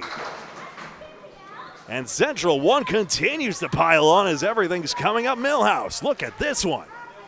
He's into the 2, 4, and the 8. 6, 10. And now the head pin from behind. Joey Logano, a race car driver watching. Start your engines. Paladino 54 through 6 right now. Nichols 68 through 6. Mitch watching from Alberta, Canada. 5-pin Pro League here tonight. 5-pin's a tough one. You get a lot of lemon drops from 5-pin in Canada. Like that. And Nichols has a strike. Buffalo! Number 2. 2 strikes and 3. Imagine if those were consecutive. Who says Central Park's a dungeon? If Central 3 could get all the high scores they do, none higher than Danny Harris, anything's possible. It's just his reputation precedes it. But a lot of people love Candlepin for the challenge, and it's why we keep coming back again and again. The great thing about it, anybody can bowl at any age, even in 90s and 100s, you can bowl Candlepin bowling. The most accessible and the most challenging form of 10-pin bowling. Great form of exercise, a lot of good relationships for life as well. Jim asks, hi from Wisconsin, good to see you. Just wondering how the class ranking works in Candlepin bowling. It depends on the league. Friday Night Pro League, for example, is an invitational-based league, so Peter Penney and Chris Cazenave and the other captains compose their roster, including drafting Dominick Paladino. What a scoop here. Just based on the highest pro averages they can find and, you know, who will make for the best team chemistry here. Paladino, the 1-3-7-10. Nichols, a spread eagle. Atlantic Candlepin Singles Tour on the Atlantic Candlepin Singles Tour Facebook page is based on average ranges. Right, exactly. Classes A through F, top to bottom. A is as pro as it gets, and down the way to F as the league rapidly expands. So it's sort of a stratified league, even though those matches are scratch, contrast with in early today at F-Ball at Tim Dacey, D-A-C-E-Y, Tim Dacey, Academy Lanes, Pub 125, Haverhill, Mass, a 91 average bowler in the ACST season. Who his high single today, his high triple, his high five by a lot. He beat his high single twice in a row. You never know when you can bowl your high single. He beat his high triple by 40 pins, in his high five by a mile, from 480 to 547 earlier today. Sure, it's a snapshot of time. Nico put that on YouTube on Cazenave Network, 2 parts. This is split the stream. All right, Tim Douglas, double strike. By the way, scratch is just pinfall as it is, like it is here. Handicap would be if you add on pins in more participation-based leagues where you're trying to turn out bowlers of any skill level. Douglas's double strike. Close! 5-pin. Shuts him down. Boy. Somebody won a bet, I think. I'm confused by that reaction. Somebody was rooting against it. Troy Fournier. What's up with that, Troy? We'll have to ask him later. Douglas, spare. Ho-hum, just another mark for Tim Douglas. The power of the double strike. And he is on one right now. 127 and a ball through 7. Like I said, 120 for the whole string is great. Whatever Timmy's doing is transcendent. As usual. He's also had all his head pins so far in the string. Lyonnais, that's a good head pin here. 9-pin! Has wood in front of it at least. Couple of pieces, one froze up against the edge of the plate.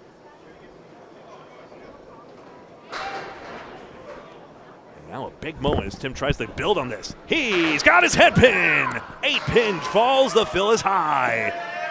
136 through 7, Lyonnais spares. So I just talked to Peter Penney, the captain of Central 1, Troy Fournier, the only one on the team not in the triple strike pool. And they split the money if they get a triple strike. They share it with the teammates. And he was just teasing the team. There it is. Douglas a spare to match Lyonnais' 146 in the ball. And Tim was not scheduled to bowl tonight, but Stephen Bonte injured. Tim took his place, and he is shining tonight. 146 in the ball through 8. Wow. Yeah. Bonte's been struggling recently, but that's probably due to a back injury he mentioned to me. Hopefully he's doing recover soon. Everybody's getting hurt out there. Stay safe, kids. Triangle 4 for Cazenave. Fournier 4 horsemen. For the fill of 6. Is it Cazenave? Is it Cazenave? Cazenave. That's good. Cazenave 100 and ball. That's a good string in its own right. Just Tim Douglas is the headline. 4 horsemen spare for Fournier. Matching marks. I want to see Troy Fournier throw a triple strike. He's not in the triple strike pool. Everyone pays in at the beginning here. We've had about 5 hits, if I recall correctly. Justin Waters being the most recent one. Tim Douglas almost being that as well. Off the foul line, it skips off at funny. Kaz gets 7. Fournier 5. One string after this to wrap it up. Cazenave, the captain of the former recent champion, Lafayette, then known as Academy 3, if memory serves. Yes. They were wearing a bright green shirts that year. Keep over a big strike in the semifinals to get him into the finals. The Friday Night Pro League Game of the Week on Canopin Bowling Network. I'm Paul Grant with Greg Gouillart. Hi. Free to subscribe on YouTube. Over 1,700 videos. Closing on 1,750 this weekend, and over 4,100 subscribers. Join in simply by going to Canopin Bowling Network on YouTube, hit like and subscribe, hit the bell icon after so you go live. You don't miss a ball. Like and follow us on Facebook as well. Boy, just the 2 pins out front here. Wood's foiling both of these shots here as it deflects the ball action away, and nobody comes up with a mark on this one. Kaz 10. So tricky when you have Wood at this like oblique angle almost. And it just deflects the ball away. Matt Waning, thanks for watching. We love doing the game for you. We love doing this every Friday night. Our pleasure, Matt. It's a haul sometimes, it's a grind sometimes, but we love doing it. Yeah, well, bowling's a grind too, and they love it. They keep coming back for more after all. League's still relatively inexpensive. And I mentioned the joys of having almost like a third place. You know, we have home, we have work, we commute, you know, and where else do you go with your life? You're just going to plunk down and go back on social media? You could. Hey, I do that a lot, but it's nice to have that place and meet people you wouldn't otherwise in the wonderful communities like this. 81 pins up for Central 1 right now as they look to go up 4-0. Wayne, you're not kidding about all that ice. I tell you, it's perfect weather for bowling with all the crazy wind chill we've had this week. At least it's going to go up to about 40 Fahrenheit, 5 Celsius, so that's not going to be half bad coming this Monday, but yikes. I hate Celsius. Just say degrees.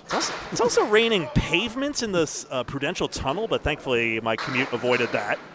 9 drops apiece, 3-pin for Shiner, and the 10-pin for Lawless. There's also a Celsius drink out there. Yeah, nobody was injured when that pavement fell in the tunnel, but yikes. Shiner spares. 104 and a ball. That's how it should look now. He was not on a mark previously. Lawless misses that 10-pin. Sometimes you think about that wood in the back of your eye, left corner of your eye. Trying to go for the wood directly. This time the pin directly, excuse me. 84 through 9. Missed the second, made the third. Not saying it. PGS time.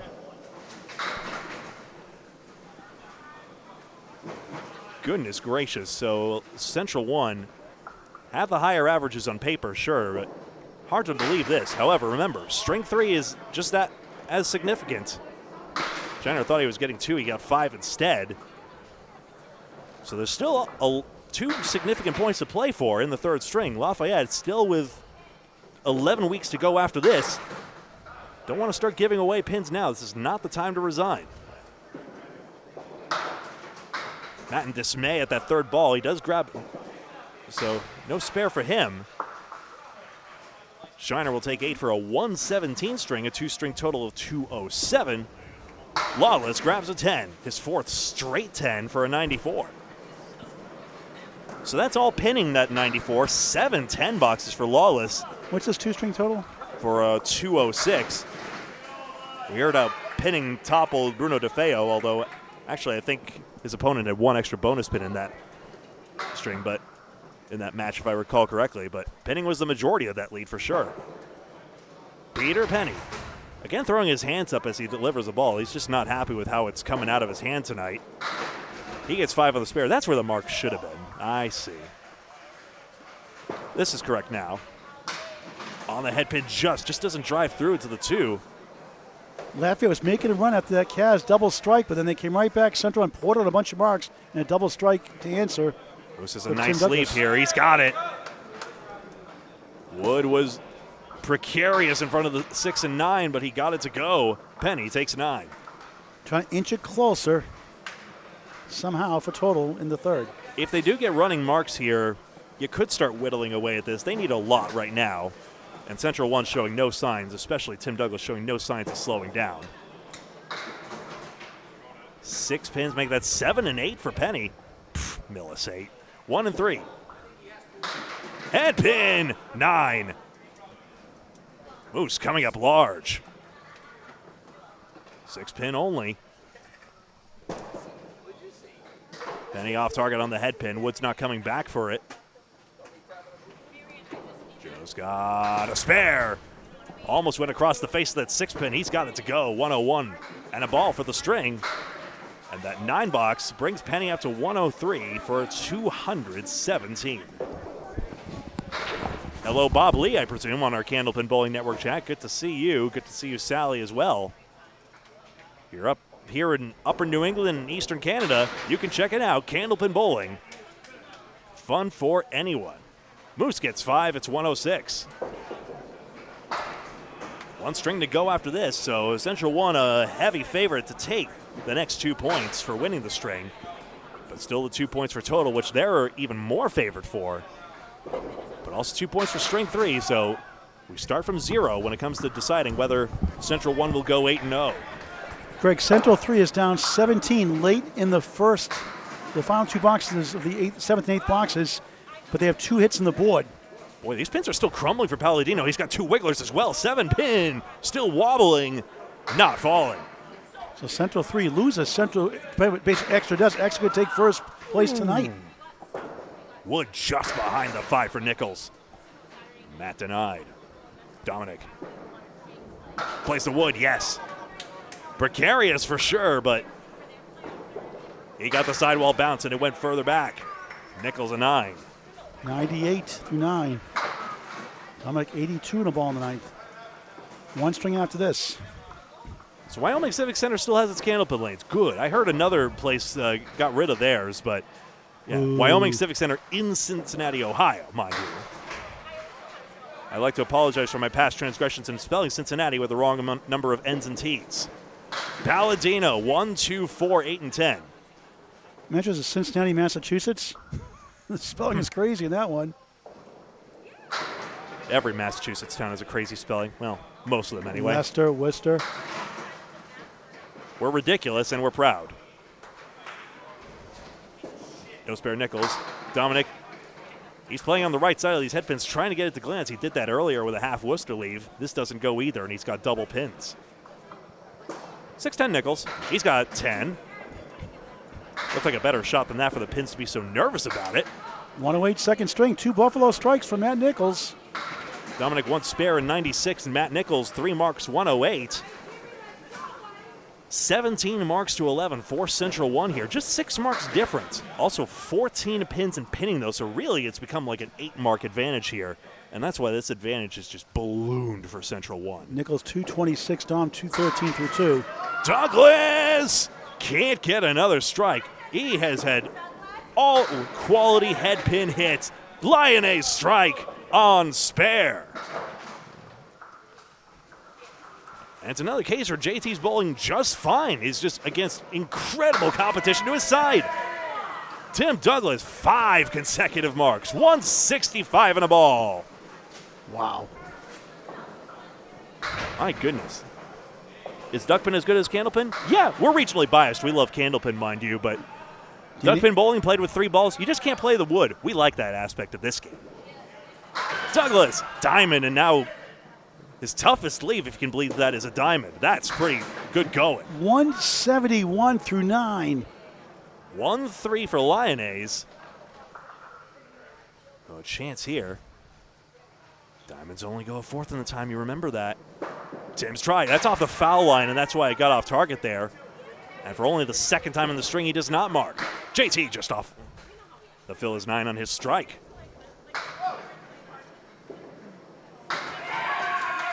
Tierney Harris at a 189 earlier. There's the 10 box. It's a perfect string for Tim Douglas. 181. The pins knocked down. Second high for the season. The tornado scorches earth. 181 second string. 2-string total, Greg. 2-string total for Tim Douglas. 302, which means he doesn't even need a mark for 400. Wow. Yep. Tim Douglas's high triple for the season, by the way, is 382. He is liable now to scorch past it. Fournier. Troy's got the 2, 4, 7, and 8. All pins knocked down. That's a more modest but still significant definition in candlepin bowling of a perfect game. Troy can't get through to the 8-pin, just peeling back the front layer of the onion. Kaz, 9-pin, goes down but not the 10. So Fournier 9. And Cazenave 10. The other tricky thing about duckpin versus candlepin, duckpin can probably survive despite getting Shermaned by the lack of free fall pin setters because they can at least do strings. A lot of bowlers ballyhoo strings because it creates different pin action if you're not careful with it. But candlepin can't do that. That result in a ridiculous amount of tangles, and that'd be somehow even more of a nightmare. It's already difficult enough to maintain these machines. Just wait for all the tangles you'd have to sort out there. Fournier gets a spare, 109 in a ball. So we'll confirm the scores here. Central 1 obviously running away with the second string as well. Cazenave just a 5-pin as it pops right back. 8 for 10 on the head pin he was. So was Matt Lawless for that matter, even though he got stuck with a 94. Cazenave 8 box 135. Fournier will fill. Chris Cazenave's 250 for 2. Fournier 38 over. To cap off the string, well, it's 2 for a 111. 240 for him. Hey, that's pretty standard pro bowling there. Let's take a look here. Unofficially, we have 620 to 553. We'll get a confirmation of that right here.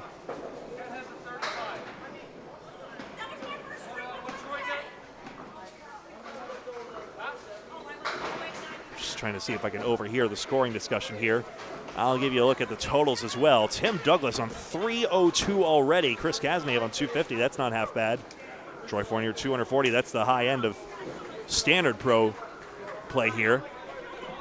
I'll see if I can shoot these scores here. But after 2 strings, we'll start the third in a moment. Greg, Central 3 is down 8 with 6 blocks to go. They have a strike for Danny Harris. And a tight one there, trying to go up 4 points to none against Academy 3 in a 1 versus 7 matchup. Academy 3 next week. Rather, Academy 2 next week. Sorry, Academy 3 next week, right? With Central 3 next week. I'll double check that here in a moment. Don't have it all in front of me, I'm afraid. I got it right here. Central 3 at Academy 2 next week. Is it just me, or is there legitimately a pet snake? That's it's a amazing. 1-3 matchup next Friday night with Bob Lee and Steve Kelleby in Maine at Freiburg for the Pearson Classic. Very popular 10-stringer. 4 matches, 2 Saturday, 2 Sunday on Candlepin Bowling Network on YouTube. Final string underway.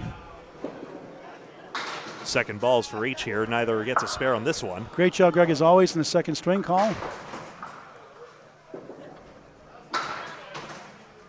Lawless starts the final string with a 9, Shiner an 8.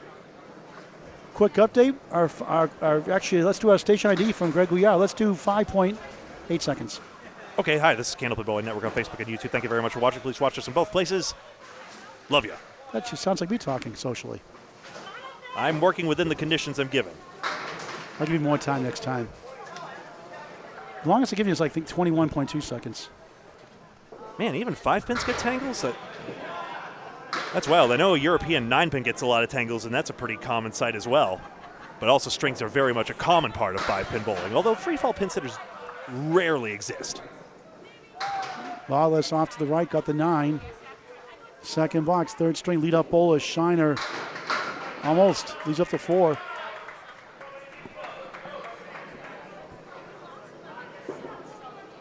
Lawless takes a 9. 18 through 2, Shiner at 9. 1 pin lead for Lafayette, try to get 2 points at least. Big string to get 4, he's putting the points for total.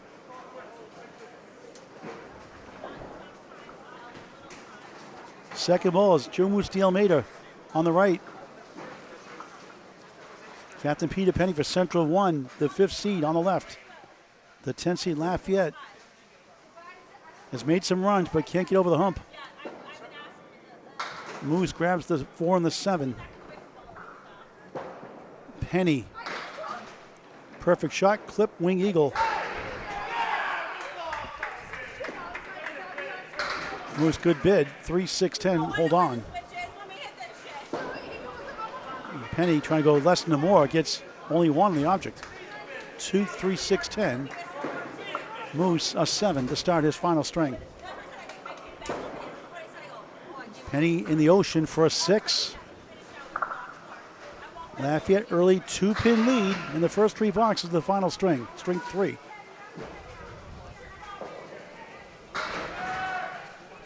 $620 to $553 is confirmed, by the way, is the string 2 total.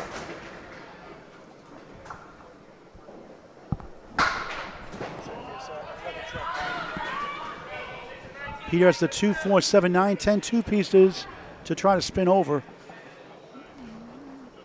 Moose 1, 2, 4, 7.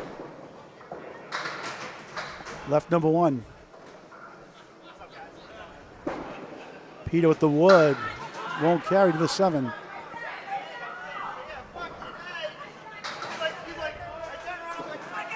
Moose right on the face for a 10.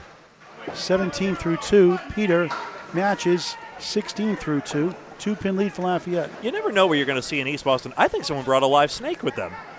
The snakes can make great pets, you know. I mean, don't go up to every snake you see, but like in the right setting, they can be some of the most adorable little snakes you ever saw. The Dominator filling in tonight for the injured John Lascaba. John, hope your finger's feeling better. Done pretty decent tonight. Buffalo Nichols had 2 strikes around that string, separate strikes. 2 Buffalo chants.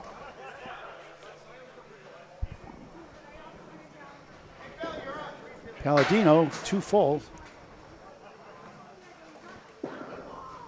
Nichols, now our first banana split was Casey McCool of Lakeside Lanes. Always hungry. He's always growling. Rrr.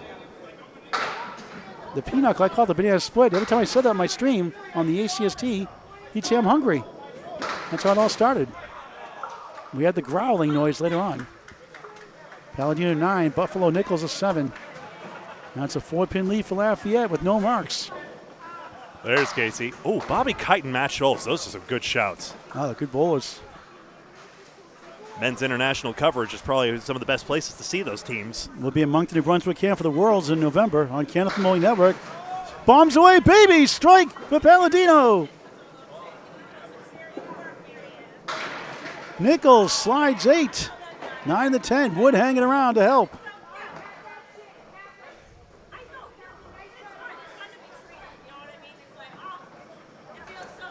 How good can Dominick Paladino be? A very confident young bowler on the rise. Actively before our eyes. Nichols tickles the 10. The 9 won't go. Yeah, not enough momentum to take out that 9. 4 splits already for Central 1. That's how you hold them back, I suppose. Matt a 10.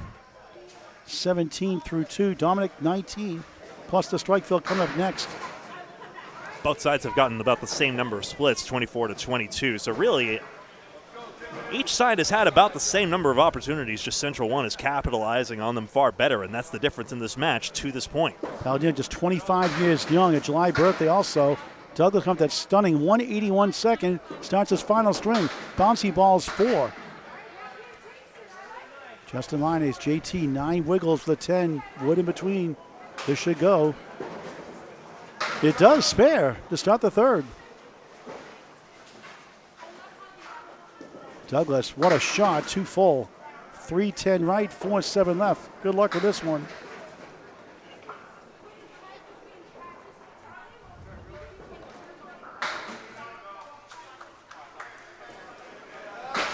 Eight barks for Douglas. Anchor Bulls on the on-deck circle. Lafayette has a 6-pin lead, down 89 in the match. Still a time for total, believe it or not. JT crossing over, stuck in parallel time. Great place when you want to get away. Jock Shell's reference, great TV show in the 70s, late 60s, early 70s. 16 through 1, up 12. Douglas 9. Forgot about the 7. JT, tough shot, got half of it. I knew I was forgetting something, Jim. Thank you. Douglas spare. 18 the ball through 2. JT a 10, 26 through 2. Just got an update. Central 3 won the second string, 568 to 561. They're up 4 points to none over Academy 3. And they're only up by, let's see, they won 615, 589 in the first, so it's only a 33-pin lead going to the final string. Kaz, 9. Fournier, nice ball, 4 left, 5 middle. Huh. 1 mark for each side. Kaz for a spare, got it! Fournier trying to kick it over, won't get there. Can't get there from here. Pepperidge Farm remembers. Troy, a 10. Lafayette trying to make a charge. Down 83 in the match, up 12 on the string. Trying to get at least 2 points. 4 points would be huge. Overall in the match right here, 9 strikes and 27 spares. It's 36 for Central 1 to 29 marks for Lafayette with 7 strikes and 22 spares. And with Academy 3 losing, Lafayette has not gained any ground, which I guess is good news in a sense, not getting any points on the 7th seed. Kaz, 16 through 1 on the fill, can't get the 8. Fournier, great bid, 5 in the 9. Chris, a 10, 26 through 2. Troy trying to get 2 10s in a row. 9, 19 through 2. Top view update from Greg Gouillart. Hi, I'm Greg Gouillart. 4 points to nothing for Central 1, obviously. So Lafayette, a big early lead right now with Dom Paladino, Justin Lyonnais, and Chris Cazenave, all with marks right here. Now remember, Central 1's being held back here because they've already had 5 splits in this string. So just like Danny Harris is kind of the calm before the storm, especially with his tough performance the day before he won that doubles Pro Series knockout, it sort of seems like a calm before the storm with Central 1 as well. I just have a feeling they have more to show us. Well, keep in mind, they won by 19 those first 2 boxes each, 10 boxes. If they do it again, that ties the total at the end. Wouldn't that be something? It would, yep. Exactly. That would be something, wouldn't it? You see what Paul is saying there, 19 pins after the first pair. If that happens 4 more times, 4 more salvos, in other words, in my words anyway, that's how you get to the remaining 76 that you see currently. Central 1 leads the match by. Billy Shiner Sr., 1-2-4. Matt Lawless, 6-9-10 triangle. And give him 2 points for the horseshoe leaner. Shiner just missed number 1. Lafayette trying to make a charge. I only know past the pigs. Leaning Jowler. Missed it. Triangle's about 45% convert. Stats by Candlepin Bowling Network. Without wood for Class A bowlers. Shiner in 9. Lawless trying to gain. Does. Missed the second, made the third. Upon Grand Special, 10. 28 through 3. Shiner 26 through 3. Not a good time for that. Another pin gain. It's down to 75 in the match. Seems like a lot, but you never know. This time Lafayette off to the early advantage in pinning. Shiner 4, 9, 10. Good grief. Woo.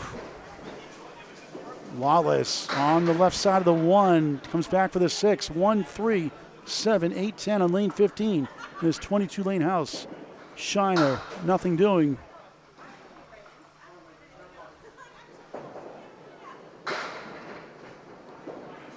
Matt, good try. 2 full. 3, 7, 10. Shiner is 7. Really going aggressive on that out. 33 through 4. Tough start. Lawless gains a pin with an 8. 36 through 4. They're inching away, up 21 in the string. How do you leave this? That's what I'm trying to wonder. Okay, so it's kind of full, I suppose. Then the pin splat off the wall. Still a little unlucky to just leave that mess out there, though. School vacation week, New Hampshire school vacation next week. Get your friends out to bowl. Candlepin Bowling, it's unbelievable. A sport like no other. Penney slams 8, 4 left, 8 right. The captain trying to stop the bleeding to start the third.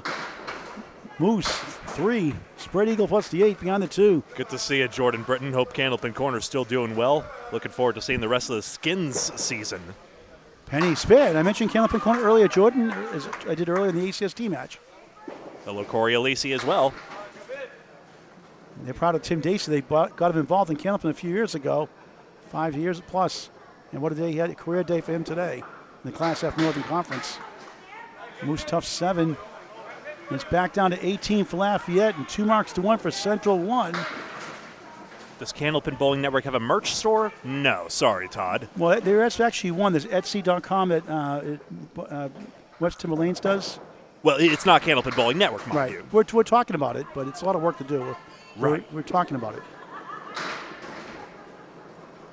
Yeah. It'd be nice, though, to get, like, say, Kim Baker's Candlepins for Cancer shirts on there as Yeah, well, if logistics permit. I have those where I stream live. Now about Christopher Cannon giving those Candlepins for Cancer mugs. She made a special one for me. Appreciate Gorgeous. That was only one she made for me, though, Greg. The rest are just regular Candlepin Bowling Network and coasters. Makes sense. She can make some for the Worlds in Moncton. Charge $20 or so to help Candlepins for Cancer. Get $5 for each mug. 9 for each bowl that time.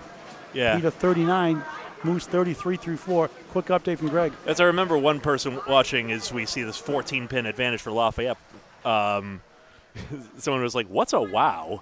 But then again, if you don't watch Candlepin Bowling Network, you don't know. If you do watch Candlepin Bowling Network, you know.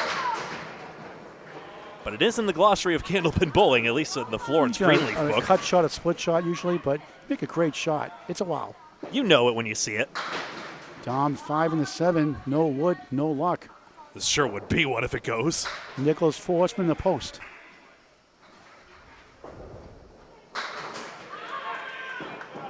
Great shot. Can't get to the 7. Nothing wrong with that. Oh, ringing 7, I think. Pin going around the 7, that is. Paladino. Oh, so close.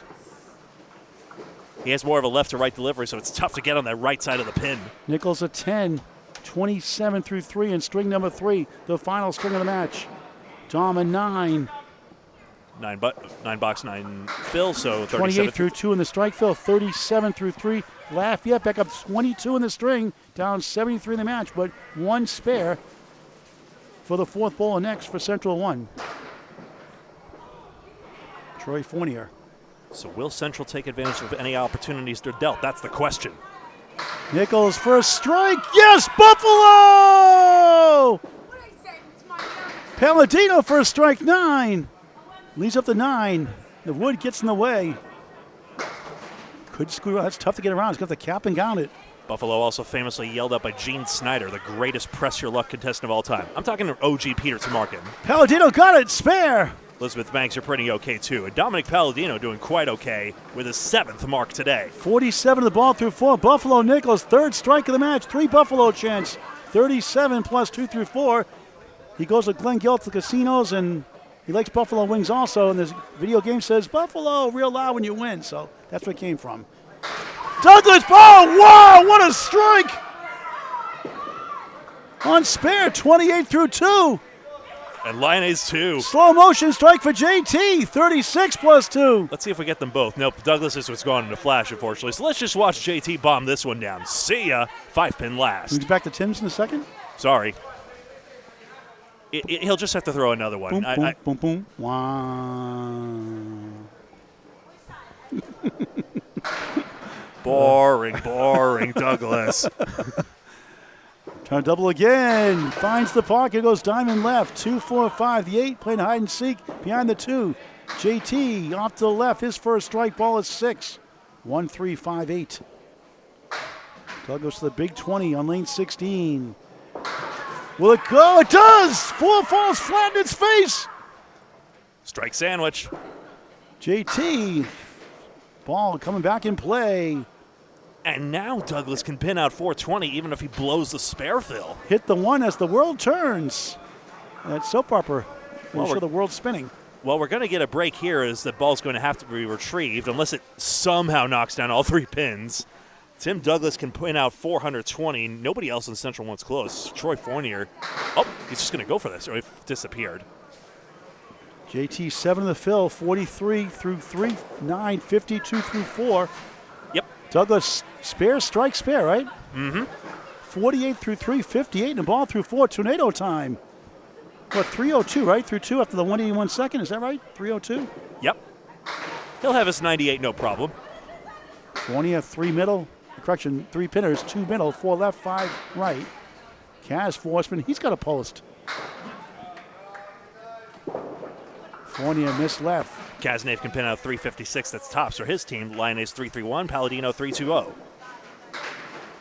Kaz 1, 2, 10. Fournier an 8. And by pin out, I mean 10 boxes. 27 through 3 in the 3rd and final string of the match. Kaz a 7. 3, 3, 3. 3's a while. 33 through 3 on Candlepin Bowling Network. So neither team is at the 9 a box pace I like to see when bowlers, when teams are pinning out here. Usually you like to be in like the 9 to 9.5 range. Usually 9 is fine in these cases. Troy splitting 2, 1, 1. 3, 7, 9, 10. He's got 2 pieces around. Nice spin, he got it! Masterful shot, Nico highlight reel. How about that one? Spare for Troy. Kaz can't get to the 7. Fournier 37, the ball through 4. And Central 1 can take the lead back in the string. Extra marks in their favor. Kaz a 9. 42 through 4. The 22-pin lead is down to 6. But it's 2 marks to 1 for Central 1. 3 to 1, in fact, excuse me, as we're showing the scoreboard here. That's right. Man, the wood is what helped out with the 3-9, but an incredible shot. Can you go back to that Tim Douglas strike by any chance? Is that too far away? Sorry, it's only got 1 memory in there, so only 1 brain cell. Computers are just dumb rocks that you can trick into thinking. And by the power of said quasi-intelligent rock, here's the scoreboard on your devices at home. The 6 pins up for Lafayette. Central 1 has 3 marks to 1. You see the yellow smudges between total and game, and on the screen, Nichols, Douglas, and Fournier. So the bottom of the order continuing. Central 1 looking for the sweep. Lafayette trying to get 2. Long odds to get 4. Not out of the realm yet. And back to the top, you go to Matt Lawless, 36. Billy Shiner, 33 through 4. Continuing to surge is what I meant to say. Someone was emphatically mentioning the birthday, and I got distracted. Lawless, 5, 9, 10. And Shiner, senior in parallel time. Yeah. Love to go there today. How many times do they have 5 pins left up? That's a sticky little pin, huh? Just depends on the entry angle. Lawless with the wood. Oh, thought he tapped that wood to get it over. That V-shaped wood. Shiner got the 8 out of the way. Setback leave. Lawless a 10. Yep, that should 46 be fair. half. Not our call to make, mind you, but that looks pretty fair. Shiner in 8, struggling, just 41 at the half. The World Tournament coming to Candlepin Bowling Network this fall. Moncton, Brunswick, Canada. I was trying to say spring. The fall. The Mixed World's coming this summer. June 27th to June 29th. Butwell's Bowling, so in Concord, New Hampshire. On the Candlepins for Cancer qualifying round starting March 4th to March 30th. Canada beat our best at hockey. Can they beat us at Candlepin? We'll find out. 3-1-1 for Shiner. Some wood hanging around, possibly to help. So good for hockey, that tournament. Lawless just missed number 1, no kickback.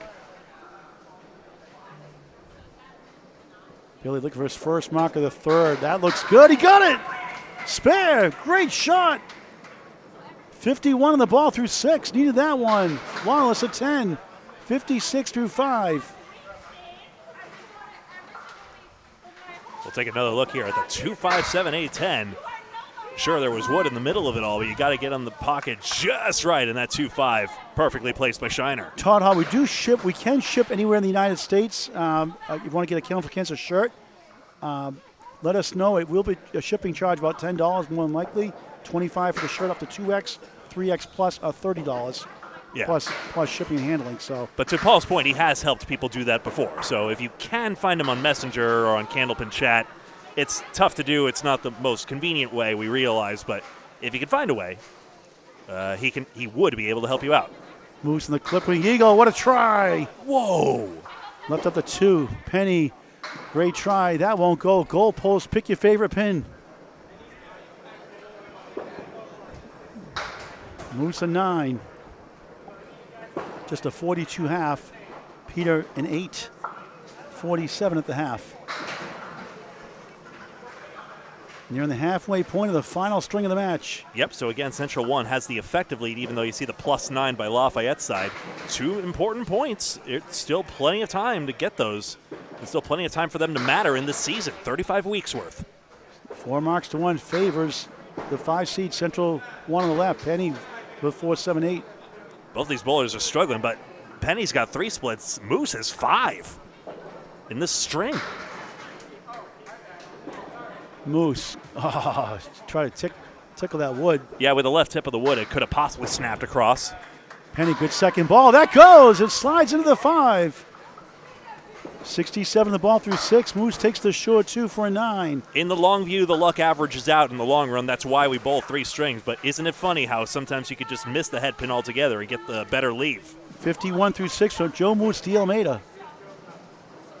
But don't be ridiculous. Hit the head pin. You know, your corner hit, so-called, yes, sometimes it gets you lucky, but you do get twice as many spares on the head pin as off the head pin. Pros anyway. My mileage will vary. Beautiful ball. 9, 10, strike. 5 goes down in slow motion. On spare. Massive for Lafayette. 57 half, 67 plus 2 through 6. No quitting this team. They battle a lot of teams, a lot of tough losses. Nichols 1, 4, 7, 9, 10. 2 pieces of wood. Interesting leave. Don't see this formation too often. And wood like that also, in addition. Oh, that was better than that, didn't it? Look at Let this. It go. Will it go? Almost. Wow. Good sticks in the strike, though.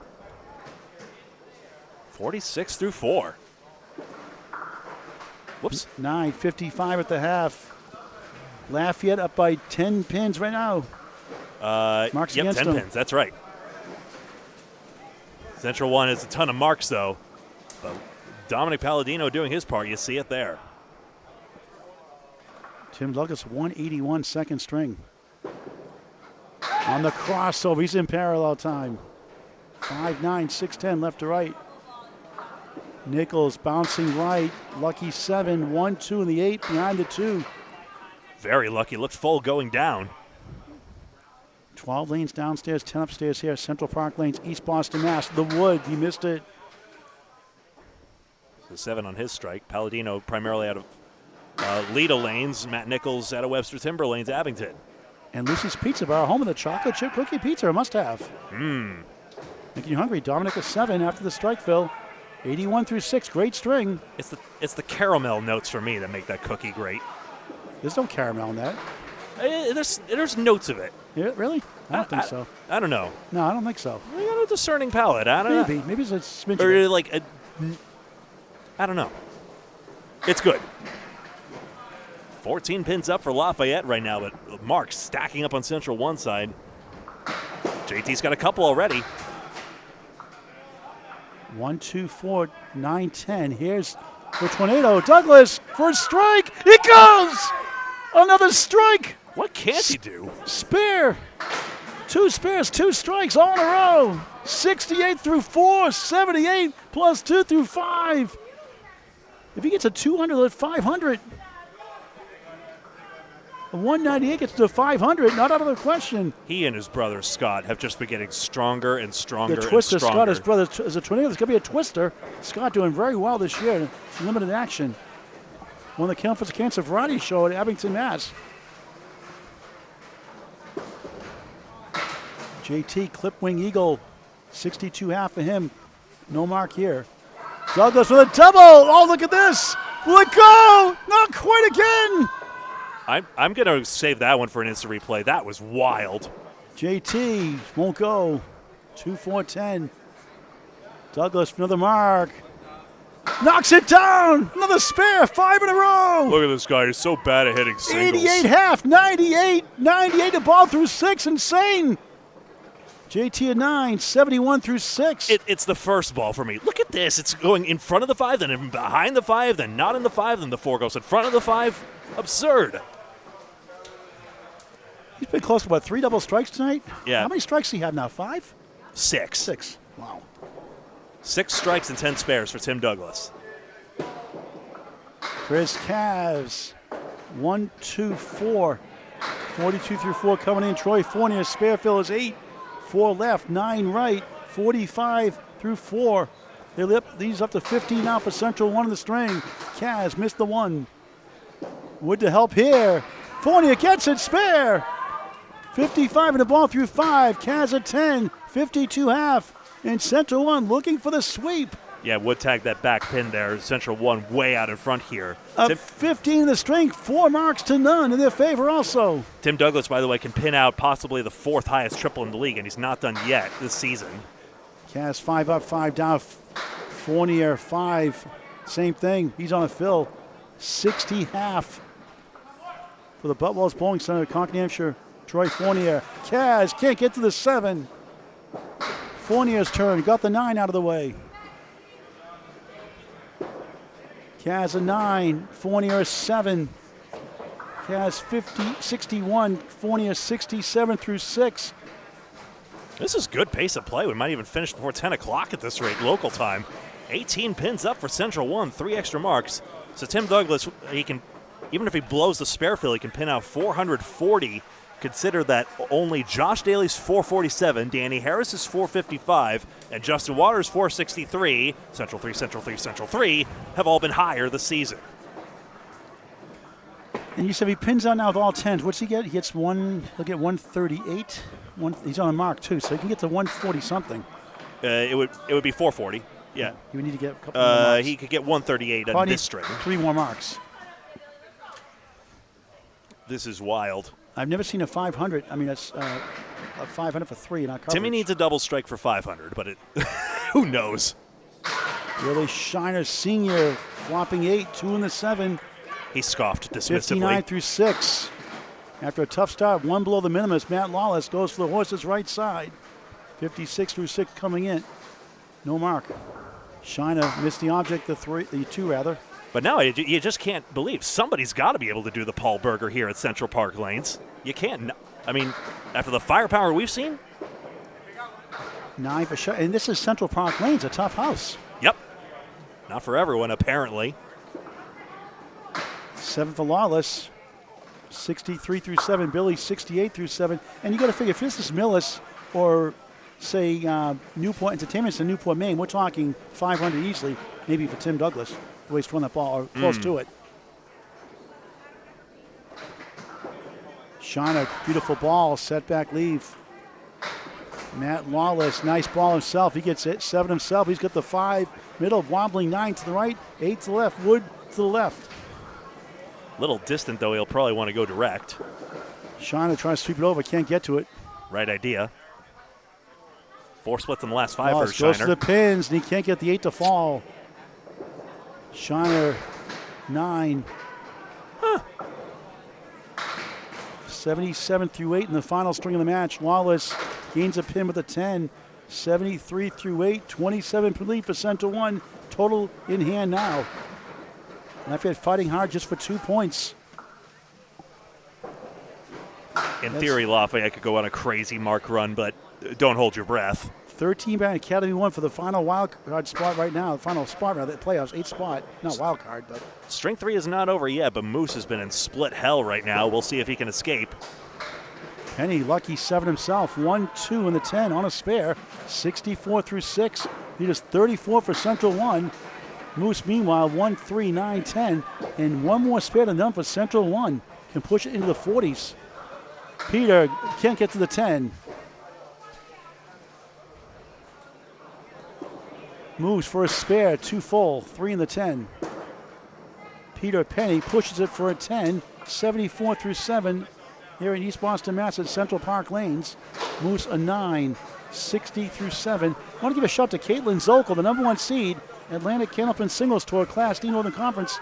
She's been on fire, 81 and 17 or so, her last 7 matches. We'll see her Thursday at 4 o'clock with the Hulkster John Hogan, the 5th seed, on the Atlantic Candlepin Singles Tour Facebook page this Thursday, February 27th.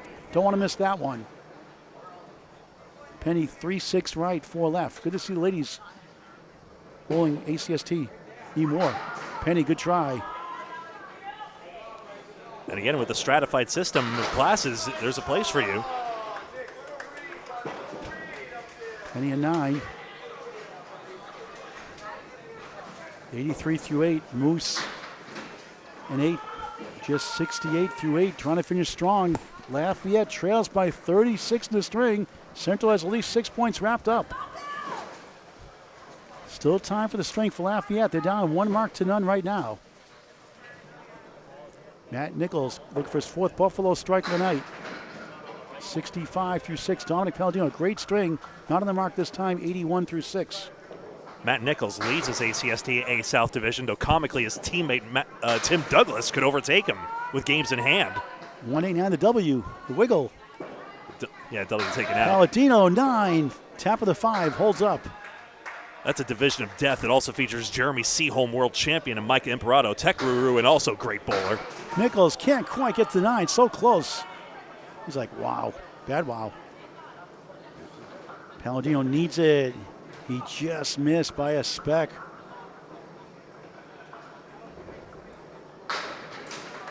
Nichols 9, 74 through 7. Dominick 9 it is, 90 through 6. Missed opportunity. Pinning's exactly even in the string. Both sides have left 32 pins standing.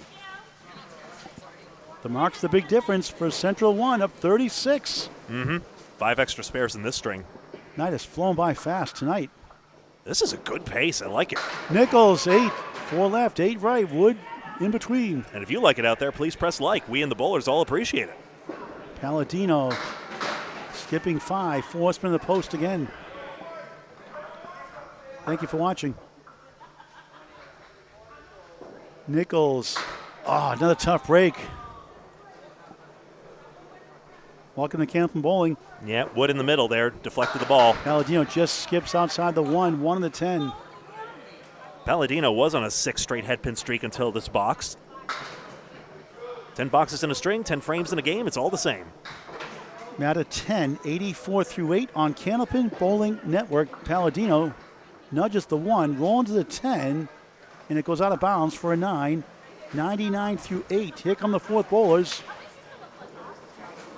Tim Douglas, not the anchor in the 4th spot. Troy is the anchor tonight. I said the opposite way earlier, inadvertently. Douglas 98 and a ball through 6. And a potential quest for 500 still alive. And a bunch of strikes to do it though. 5 there, that doesn't help. 103 through 6. What a performance. JT, 71 through 6, only 4. 42-pin lead now for Central 1. 42 in the string. Douglas of the wood. Oh, so close. Could have used that one. JT, 1 of the wobbling 8. Douglas, 9. 112 through 7. There's only a pin left in the deck, right, I believe? He had an 8 box in the first. That's right. That's right. JT and 9. 80 through 7. Can Central 1 get the sweep for the second time in the last 3 weeks? Good to see you, Ken, and everyone tuning in late. If you missed it, Tim Douglas is on a heater right now. He could pin out 444 right now. Douglas, look at this leave. Spinning 6, 4, 7, 5, 10. JT on the nose, 9. 10-pin holds. Wood angle in front, 1 behind. Central 1, 42-pin lead here in the final string. Still the boxes remain for Lafayette. If you start getting 20s or even double strikes together, gotta hurry. With the wood, nothing to show for that one. So 200 was a dream. 198, 500 series. Won't get there now. Back to earth, the last few boxes. 9, 121 through 8. Had a 121 first, a 181 second. JT at 10, 90 through 8. Anchors away. Before the final 2 boxes of the match, for each bowler, 41-pin lead for Central 1. Believe it or not, nobody on a mark. Confirmed, yep. Troy Fournier, strike! There's one. 77 plus 2, and a lemon drop for Kaz. $1 for Candlepins for Cancer. Ah, the charity makes out in the end. 14 families helped the last 2.5 years in that lemon drop pool, 5 and a mark. 10 on the double strike. And a good bounce back leads up to 7. Yep, those dollars make a difference. Thank you very much to anyone who can donate. Candlepins4cancer.com. That's candlepins4cancer.com. Bowlers helping bowlers. You're just helping a family out. It's as simple as that. 501c3 charity, Kaz and 9. 9 box minimum, 70 through 7 on Candlepin Bowling Network. Some bowlers put 10, some put 20, and one put 50 in. Eric Mason, a big 20 for lemon drops. Yeah, like the teens. Kaz, 9 with a good fill. If you got that spare to convert. Wobbling 4. Troy trying to send it over. Won't go. 9 the strike. Big fill. 86 through 7. Kaz, spare. 80 in the ball through 8. Fournier at 9. 95 through 8. Lafayette now is the only mark on the board with the down Hawaii 5-0. Down 50. Greg. Wild one here. Kaz does have that markup to mitigate that somewhat. Like mentioned, Tim Douglas can now pin out 443 as it would happen right now, which would be 4th highest triple in the league overall behind Josh Daly's 447, Danny Harris's 455, and Justin Waters' 463. By the way, his 181 high single right now is the 2nd highest in the league all season long, ahead of Dave Godwin's 168 and behind only Danny Harris's 189. Which we saw here. On Candlepin Bowling Network. Matt Lawless, top of the order, trying to rally his team for 2 points. Crossing over, bucket shot. Not an easy leave, 31% to convert. Stats by Candlepin Bowling Network. Second week's Bobley and Billy Shiner with a lemon drop. $2 all of a sudden, back to back. Surprised to see Shiner suffer. In week 1, he had a 380 against Lafayette, and in week 12, 368. I want my $2. Better Off Dead movie. $2. I want my $2. John Cusack movie. You ever seen that movie before? You know what I'm talking about? I don't think so, no. It's kind of a comedy farce. John Cusack. 8 for Lawless, 7 for Shiner, senior. 9 box to go. 49-pin lead for Central 1. Looking for the sweep for the second time in the last 3 weeks. Yep, Pins got away there, but that's good news for Central 1, just keeping the status quo. Trying to go 18-6 the last 3 matches. 11 matches to go in the season. Bob Lee next week with Steve Kelly. I'm in Maine for the Pearson Classic. Saturday and Sunday. Lawless right side. Comes back for the 4 and the 7, leaving up the 1, 2, 9, 10. Shiner drills the pocket. 2, 4, 5 triangle. Matt Lawless trying to pick it off. He got it! Wow, what a shot for a spare. 91 of the ball in the 10th. Shiner can't go. Center one trying to have a miracle finish. Shiner in 9. 93 final string, 3-string total, Greg, after the replay. Billy Shiner Sr., 300 on the dot as it happens. Lawless, you see there with a 1, 2, 9, and 10. Well placed. Here's Phil. 6. 97, disappointing string, but he outdoes his opponent by 4, and the lead is down to 42 with the mark on the board for Lafayette. Cut it into as low as 32 with a strike on spare.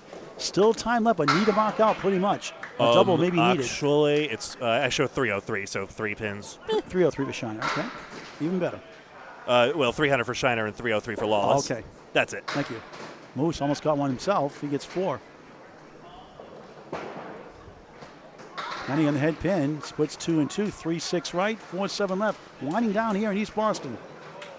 Moose, no, 3-5-6. Now 5 splits for Penney as well.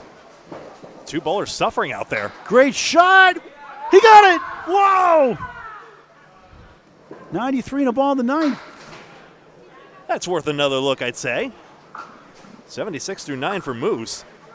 Take another look at Penney getting on the 3-6. Right side of it, jumps it over. He didn't even use the wood in the middle there. It may have been further back anyway. Great shot. Moose, 8, 10 wobbles right, 4 to the left. Penney trying to put it away.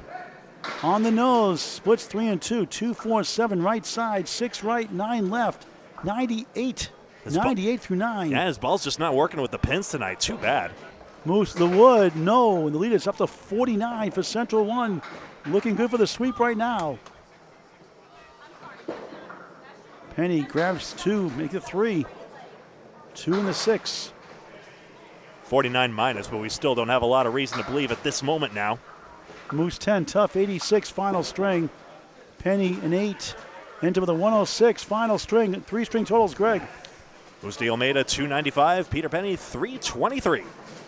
We'll talk to Tim Douglas before we sign off. Yeah. Get the microphone ready, Greg, for that? Yes. It's hiding somewhere. I'll probably unplug and replug it, honestly, so we don't strangle anyone. Greg Gouillart live, unplugged. Greg Gouillart on tour at your local bowling center. Paladino needs some marks for his team. Diamond right. Nichols, 4-spin.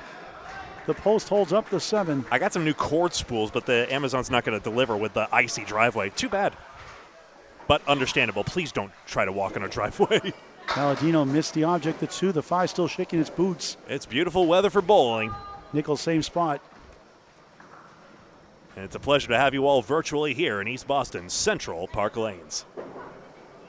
Paladino splits the uprights for a 10. Nichols cleans up for a 10 himself. Matt at 94, Dominick 109 through 9. 5 blocks to go, and it's looking like a sweep for Central 1, unless Lafayette can get to the miracle zone like Greg likes to call.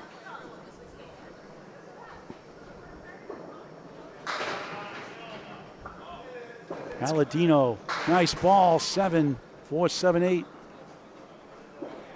Nichols crossing over. He goes mirror side, 3, 5, 6 in a sense. Not quite mirror side. Again, this is Paladino's second week in the Friday Night Pro League. 355 last week.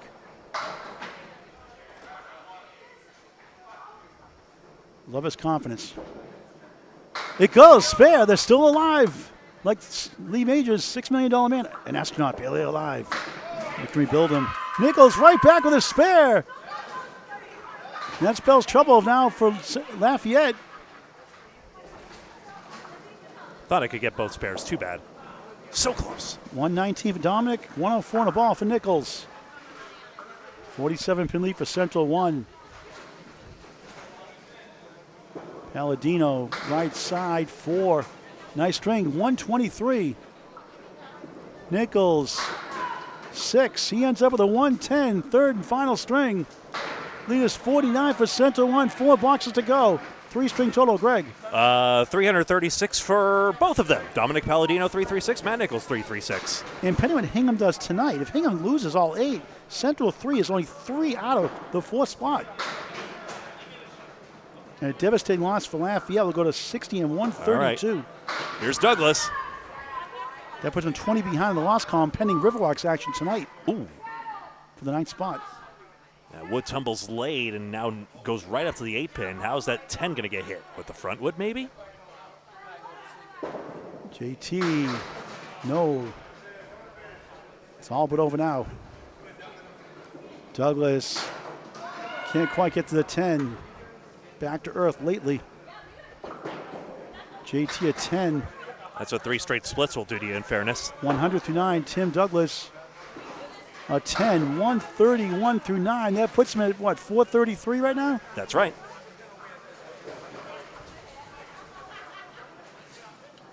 Triple strike with Ty Justin Waters. Triple strike earlier and 463 for the season.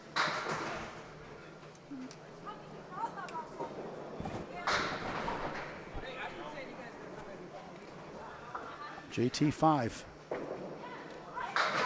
Did Timmy wait for his previous ball to come back? I think so. He threw a split with it last. I won't judge him.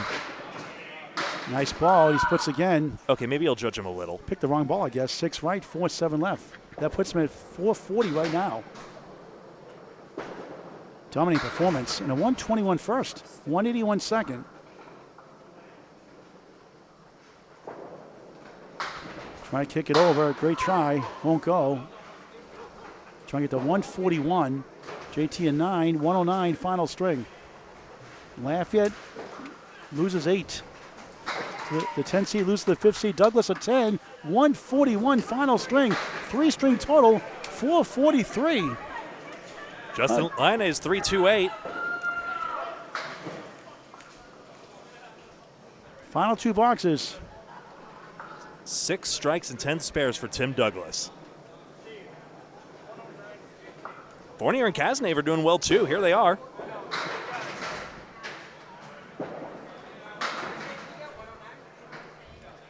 And Kaz and Billy, I believe, had the lemon drops, right? I think Shiner had that lemon drop, yeah. And Kaz. Ah, okay. Fournier does not need the mark, doesn't get it anyway. Kaz 9. Fournier a 10. Final box. Thanks for watching this great game of Candlepin Bowling. Get the word out. A unique sport for any age. Ken Redmond, good to see you on the stream. Thank you all for watching. Negative 35. What province are you in? Yikes. Negative 35 centigrade? Antarctica. Well, apparently provinces extend that far south now. Territories, no matter. 3, 6, 8, and 10 for Cazenave. Captain Kaz. On the 3-pin, Wood stops behind the 6-pin. No spare for him. Fournier down the curtain. And third ball coming each. That'll be a 9 box for Chris Cazenave. And a 6 to make that 7 if he doesn't hit the button too soon. For Fournier. There we go. We'll talk to Tim Douglas in a moment. Greg, give us an update. We'll get the microphone ready. Back with the interview in just a moment. Sounds good. So you see it there, 562 to 520. We'll confirm that officially, but you know the result right now. Stay tuned for post-game interviews. Central 1 has won the remaining 4 match points, 2 for winning string number 3 and 2 for winning total. So 8-0 will be the final score here. Tim Douglas, extraordinary. 141 in the final string. Dominick Paladino, 123. And you see the totals here. Chris Cazenave highest on Lafayette with that 355, anchoring well. And just making sure that's still plugged in. Okay, there we go. If we can go on the lanes, that's fine, but we can also go back here. It's up to you. It is easier back here, yeah. Why not? We're going to talk to Tim Douglas of Tornado in just a moment here. And we can tilt the camera back here to give them something interesting. You'll have to see my hideous face a second, but... Charming guy. Tim Douglas, Tornado, what a performance.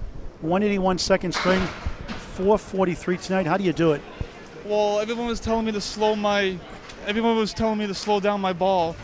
So I tried it today, and obviously it paid off. And I had my first 400 for this Friday Night Pro League, so I'm pretty happy with myself. Your brother Scott's doing quite well also. Yeah, but hey, we like to compete against each other. Now, if Hingham loses all 8 points tonight, we don't know what they did tonight, obviously. You're only 3 behind the 4th spot. You're 18-6 the last 3 matches, 2 sweeps in the last 3 weeks. That's crazy. Well, hey, it's bowling. Everyone can have a hot day, and everybody can have a different day. So I think the addition with you and Matt Nichols, Buffalo Nichols, made a big difference for your team this year. Yeah. Well, he bugged me to come on this team, and I said sure, and look what's happening. Yep. So dangerous team, Greg. Yeah. And how is the team synergy going right now? Obviously, Central One, a new team for you this year. Have the teammates still been driving? I mean, clearly you're getting the results out there.